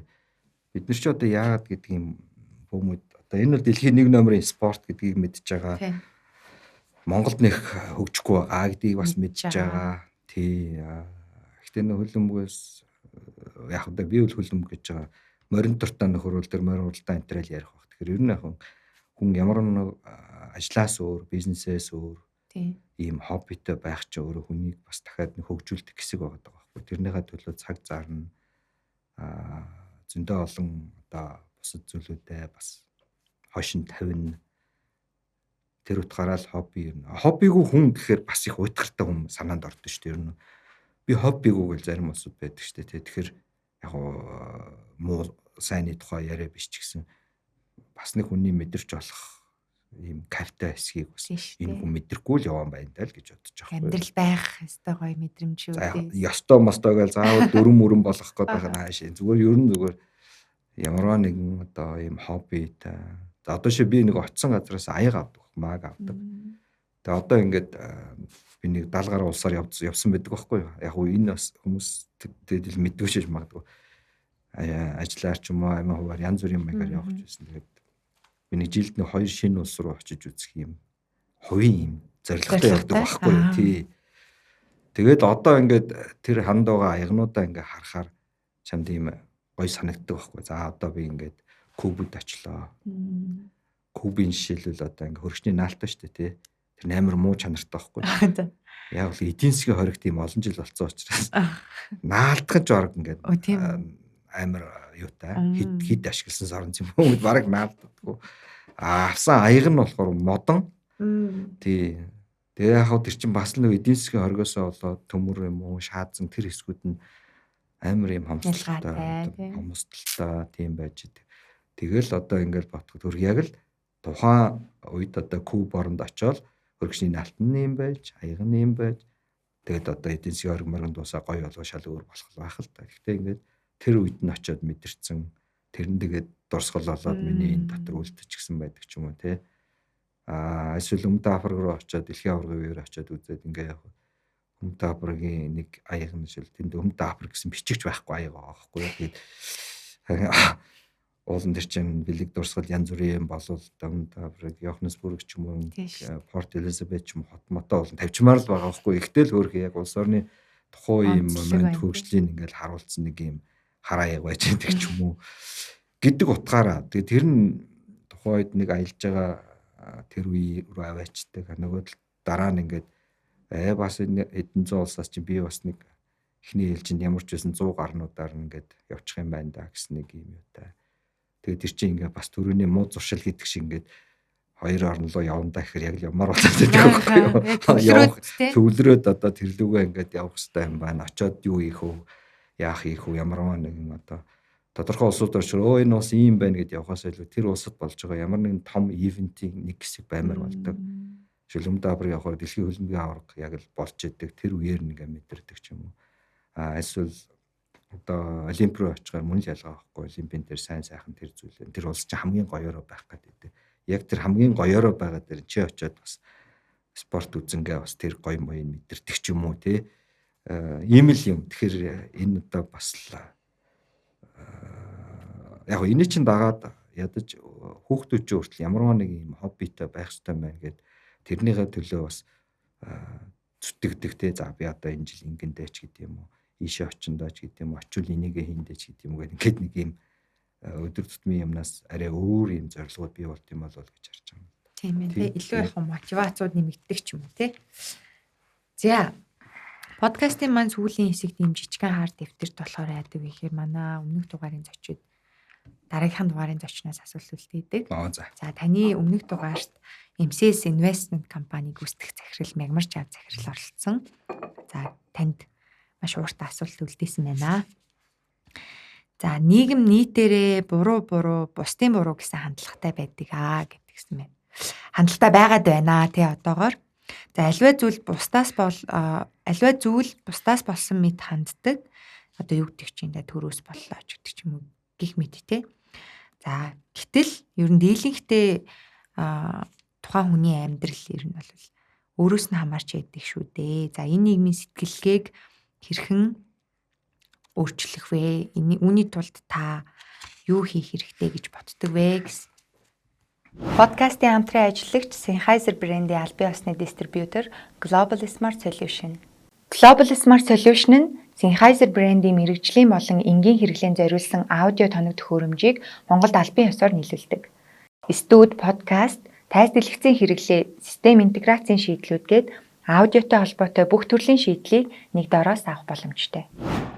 За манай мега захирал чинь надаас ахтцсан асуулт тавьсан баг шиг байна. Ийм том асуултанд би яриа хариулж бармаарг л харагдаад байна. Тэг яг орлооч бодож байгаа л яг ингэж асуумаар байна гэж битсэн. Хэвээ хэдэн өдөр тунгаас асуулт байх шиг. Яг нийгэм өөрөө урагшлахын тулд мөс хаглагч гэдэг хэсэг байдаг. Мөс хаглагч гэдэг. Байгууллагыг урагшлахын тулд бас нэг байгууллагын 15-20% тэм үүрэг гүйцэтгэдэг л дээ. Тэгэхээр энэ нийгэм ч гэсэн ялгаа авахгүй нэг 3.5 сая хүн дотроос нэг 10% гэвэл нэг 350 мянга. За хөөгж явахад энэ нь бол тална гэдээ бодох юм бол нэг 100 гаруй 130 мянга хүн энэ нийгмийг одоо түүжээлэх явуулах хэрэгтэй. Тэгэхээр тэр улсууд л өөрөө маш зөв үлгэр дуурайл үзүүлж одоо мөсийн зөв хагалж энэ мөс урд нь явж байгаа энэ хэд маань буруу тийш явал буруу тийш яв нийгэм өөрөө тий. Жишээлбэл нийгмийн ихтгэлцэл их буурсан байна гэж би бол үздэг тий. Энэ дотор өөрөө энэ сошиалын янз бүрийн хөстэй мэдээ энэ олон буруу зуруу ярьсан улсууд тэг бүх нөхдүүд тайзан дээр гараад ирчихэж байгаа байхгүй юу. Тэг тайзан дээр нийгмийг түүжээлдэг зөв улсууд нэг тайзан дээр гарсан чинь тайзан дээр нь бөө юм болсон болоогүй улсууд гараад ирэхээр нөгөө улсууд нь доошо буучтай юм гэж би бас хардаг. Тийм байр суурь нь ингээд солигдоод байдаг. Нөгөө талаас угаасаа тайзан дээр байх ёстой одоо юу гэдгийг дарга сайд юм уу биш үү гэдэг энэ улсууд нь тайзан дээр өсөөсөөгөө байгаад тэгэхээр тэдний нөлөөлж өөрөө бас нийгмийг буруу зөрүү тал руу нэг аваачиж гэнэ удаа гэж хардаг. Тэгэхээр асуудлыг бол мега захиалж бас хэлсэн байна. Ер нь нийгмийн юм их буруу дэшээ яваад байна гэх. Тэгэхээр зөв дэшээ явуулах, соён гэгэрүүлэх, жишээл нийгэм шудрагс байдал ноёлж байгааг тэгээд хэн шудраг руу нь явуулах юм. Тэгэхээр шудраг байдлыг чи илэрхийлж байгаа шүүх, прокурор энэ хууль тогтоох байгууллага байж байгаа шүү дээ, тий. Тэг эндээсээ л эхэлж нөгөө үлгэр дуурайл нь явахгүй бол доошооноо юу ч явахгүй. Өнөөдөр хулгай хийсэн тэ хариуцлага тооцож чадахгүй бол бид нэр энэ талах хулгаасан юм уу, ундаа хулгаасан хүүхдийг шорон тэгээд ямар ч хэрэггүй. Ямар ч юм нийгмийн үнц нь үүсэхгүй. Тийм тэр утгаараа бид нэр энэ тогтолцоог яг хоёр өнцгөөс нь л хариулж ил да. Нэг талаас хүн өөрөө ингээд сайн сайхан амьдралаа авч явах тэр үл хүнд өөрөө өгцсөн тэр зүйл. Суур боловсрлоороо гэр бүлээсээ багш нараасаа тодорхой юм аваад ингээд явж байдаг. Тэрэн дээр бол би бол нэх буруу юм болоод байна уу гэдэгт нь баг. Гэхдээ ер нь өөрөөс нь хамааралтай одоо юу гэдэг хулгай хийснээ төр засаг намайг муу амьдралч учраас би хулгай хийчлээ гэхгүйгээр л нэг байгаасай л гэж. Яг уу энэ олон л өнцгүүд харагддаг. Зөв миний харж байгаа өнцг бол бид нэр эхлээд үлгэр жишээ болж байгаа буюу шудраг байдал гэдэг зүйлийг нийгэм өөрөө үнэхээр шудраг бол тэр мэдлэгтэй мэдлэхгүй ядуу баянаас үл хамааран шударгаа гэдэг хүлээн зөвшөөрч идэв. Өнөөдөр нэг хулгайчиг барьж байгаа шорон лөө ихэд бүгдээрээ алга ташна. Өнөөдөр нэг гэр бүлийн хүч хэрглэгчийг шорон тэгээд хүмүүс алга ташж байгаа. Тэгэхээр эн чинь бол амьдралын түвшин янз бүрийн юмнаас үл хамааран шудраг гэдэг зүйл хүн болгонд нэг тодорхой хэмжээнд өгөгдсөн байгаа. А тэрийг биежүүлэх тэр юмнууд л цаг алдалгүй янз бүрийн хин нэгнийг хаацаалгүйгээр яваад байх юм бол энэ ингээд 5-10 жилдээ шудраг байдлын тухай байдал чинь ингээд сайжирч байна.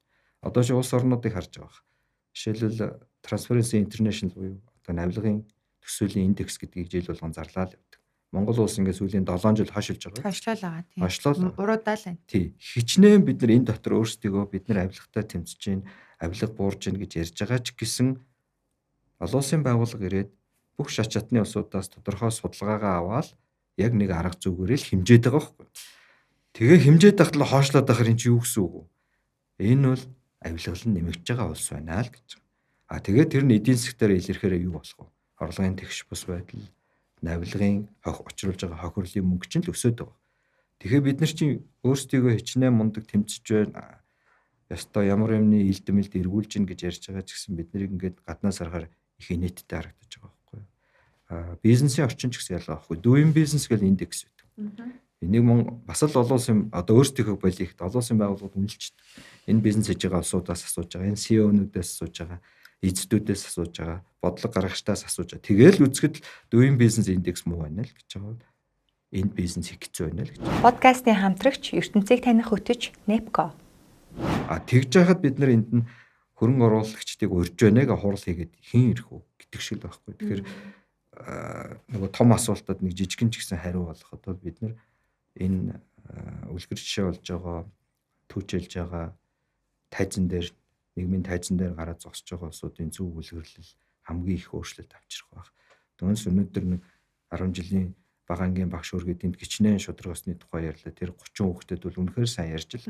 Гэтэл тэд нар чин телевиз радио бүх юмар харж байгаа, аав ээжийнхээ ярьж байгаа, нийгэм тулгарч байгаа тодорхой асуудлуудыг харахад үгүй эн чи яагаад хичээлийн танхим дотор багш маань их зүв зүйтэй ярьсан ч гэсэн яг нийгэмдэр гарч байгаа асуудлууд яагаад юм буруу яваад байна вэ гэдэг асуулттай үлдчихэж байгаа байхгүй. Тэгэхээр би бол тэгж харж байна. Яг бизнесмэнүүдийн тухайд бол яг одоо олон жил жижиг дунд бизнес хийчихсэн тэгээ бизнес нь томордгүй тодорхой татварын үр дарамт гээл дансаа алгаж байгаа хүмүүсийн хувьд гэсэн энэ асуулт яг ижилхэн бууж байгаа байхгүй. Гэхдээ яг надтай ижилхэн үр юмаа төлөхгүй байгаа нөхрийн данс нь нээлттэй байгаад байдаг. Минийх болохоор нэг өдөр дуусгаад л шууд данс хаачиж байгаа. Гэдэг чинь тэр хүнд бол өөрийнх нь төвшөнд энэ ингээд дабл стандарт юм харагдаад байна гэдгийг чи ерөн чи мэдрээд байгаа. Тэгэхээр бидний хамгийн гол зүйл энэ нийтлэг хэм хэмжээнүүд чинь хангагдаж гин үгүй юу гэдгээрээ л бид нар нийгмээ ерөнхийд нь энэ 3.5 сая хүний ойлголтыг ингээд дээш нь сайжруулж явахаас биш тохиолдлоор явахаар энэ чинь сайжрахгүй байгаа байхгүй. Тохиолдлоор гэдэг маань заавал сошиал юм дээр гараад хохирсны дараа нэг шүүгч нь юм уу одоо цагдаа нь ажил хийдэг. Энэ тохиолдлоор бол юм сайжрахгүй байхгүй. Нийтээр нь сайжруул, системээр нь сайжруулах энэ ажлыг ялангуяа би бол дээрээсээ илүү хийх нь нийгмийн өөрчлөлтийг бол авчирна л гэж хардаг байхгүй. Тэгэхээр над асуулт нь яг нэг жоохон хариулсан байх гэж бодож байна. Санаа нь бол бас өөрөө угаасаа хичээх хэрэгтэй. Тэгтээ хичээгээд ч бас нийгэмд нөгөө шудраг бус зүйлсүүд байдаг учраас дээрээсээ өөрчлөлт явах хэрэгтэй гэдэг юм хоёр талаасаа л юм байлаа. Хоёр талаасаа мөн дээр нь яг хүн өөрөөсөө нэг юм асууж болох юм л да. Нийгэм шудраг ус байна гэдэг. Чи шудраг ус болох юм уу гэж. Би бол болохгүй гэдэг. Яагаад гэвэл эмчин шудраг руугаа л явж таарна гэдэгт итгэдэг хүн байхгүй юу. Гэтэл шудраг усаар яваад би хурдан одоо миний бизнес томорч болох юм штэ гэдэг усуд бас нэлээд. Тэд нар чинь нөгөө шударгын тал зогсож байгаа бизнесмэнүүдтэй дахиад муу үлгэр нь болоод байдаг байхгүй. Би ч гэсэн ингэж л явахгүй бол миний бизнес явахгүй юм. Тэгээ яг эн чинь ингээд жоохон урт хугацаанд яваад ирэхээр бүгдээрээ яах вэ? Бүгдээрээ нөгөө буруу талд нь очиж зогсох болчихж байгаа үстэй. Тийм. Тэгэхээр чи нийгэм зөвшөөрөхгүй. Тэгэхээр ямар ч утгаараа бизнес хийсэн ч гэсэн ёс зүйтэй байх. Одоо сүүлийн үед бол ESG-г бол компаниуд илүү их ярьж байгаа байх. Ярихаас илүү бас зарим компаниуд хийгээд эхэлсэн байгаа, хийж байгаа байх. Жишээлбэл зөвхөн л авдаг тийм бизнесийн модельүүд бол team бизнестэй хамтрах сонирхол их багасж байгаа байх гэж би бол хардаг. Тэгэхээр аль болох одоо энэ бизнес нь бизнесийнхаа чиглэлээр, багш нар нь багш нарынхаа чиглэлээр нийгэмдээ манлайлалуудаа үзүүлж ижил илүү энэ юмнууд өөрчлөгдөх байхаа гэж байгаа. Тэгээд яг хуу шууд бас нэмээд төгсгөл болгоод хэлэхэд бол сайн гэдэг юм уу, сайн соёлтой юм уу? Энэ үлгэржээ компанид ажилласан ажилтнууд хүртэл өөрөө нийгэмдээ үлгэрэл үзүүлдэг. Тэр сайн компани соёлыг, сайн зүйлийг ар гэртээ хүртэл ингээд түгээдэг, тархаадаг болчдөг штэ. Тэгэхээр энэ ч гэсэн компаниуд өөрсдийнхөө үүрэг хүлээнийхээсээ илүү энэ хөдөлмөрийн харилцаанд дундаасаа хүртэл нийгмийн хөгжлийг явуулж байгаа хөөх. Өнөөдөр залуучууд хичнээн гоё болсон байна. Ганц нэг болж өгөхгүй юмнууд гарч л байдаг. Тэгээд нэг 100 сайхан зүйл яаж байгаа 1-2 харын ороод ирэхээр 101-2 хар болчих гээд харагдаад байдаг. Тэр бас их нөлөөлдөг байх. Тэгэхээр өөрөөсөө хичээх хэрэгтэй. Өөрийнхөө одоо тайзан дээрээ үлгэрлэлээ үзүүлсэн байх хэрэгтэй. Үзүүлсээр л байх хэрэгтэй. Тэгээ эн чинь баваагаар алхмаар сайжирж гин. Хуучин үетэй харьцуулахад бол хүн болон ухаалаг уцтай гэдэг чинь энэгээр нь дамжаад тэр хүний толгойд өөрчлөлт альж тохиолдол хийж болж байна. Бас нөгөө тал сөрөг юм зэрэгцээд явж байгаа гэдгийг ойлгох хэрэгтэй. Тэгэхээр бид нар сайн зүг рүүгээ явж байна. Гэхдээ удаан гэж хэлж байна. За баярлалаа танд маш гоё хариулт өглөө. За тэгээд энэ хүрээд бид хоёрын подкаст өндөрлөх болчлоо. Тэгэхээр угаасаа нөгөө цаг хугацаатай байдаг учраас тэгээд яг гэхдээ би бол нэлээ танаас нөгөө гоё зүйлсүүд гараад ирсэн учраас дур мэдээ хугацаагаа сонгосон. За тэгээд гасаад энэ төр жижиг юм богсгсон зүг ба. Тэгэхээр хүмүүс зүгээр өгмөөрсэн санаануудыг та бас сайн яриад байсан. Тэгээд энэ хүрээд ямар ч хэлсэн SEO-гийн өдрийн тэмдэглэл подкастын энэ дугаараа өндөрлөе. Тэгээд бид бүхэн өнөөдөр Бат шиг зөвлөхийн өдрийн тэмдэглэлээр хамтдаа аяллаа. Тэгээ та бас цаг зав зарцуулж ирээд үнтэй зөвлөгөөгөө хайрлсан баярлаа. Баярлалаа. За тэгээд энэ хүртэл бас дуустал нь подкастаа сонсон үзэгчдээ маш их баярлалаа. SEO-гийн өдрийн тэмдэглэл подкаст маань дараагийн дугаараар дахин нэг сонирхолтой зочинтой эргээд та бүхэнтэй уулзах болно. Ингээд дараагийн дугаар хүртэл түр баяртай баярлалаа. Хүүе, нэг өөрөөр аялаад үзэх үү? Би даялагч бүртээ M-Book, M-Music, M-Karaoke үйлчилгээний 1 сарын эрхийг бэлэглэнэ. Оюунлаг бас 100-аатай аялцгаая. Энэ өвлийн амралтаа дурсамж дүүрэн өнгөрүүлэхийг хүсвэл Discover World Traveling Thailandын Phuket, Bangkok, Vietnamын Phuket, Хятадын Хайнан болон Бээжин, Туркийн эртний хотуудын онц сонирхолтой аяллуудаас захиалаарай. Оюунлаг бас 100-аатай аялцгаая. Discover World Travel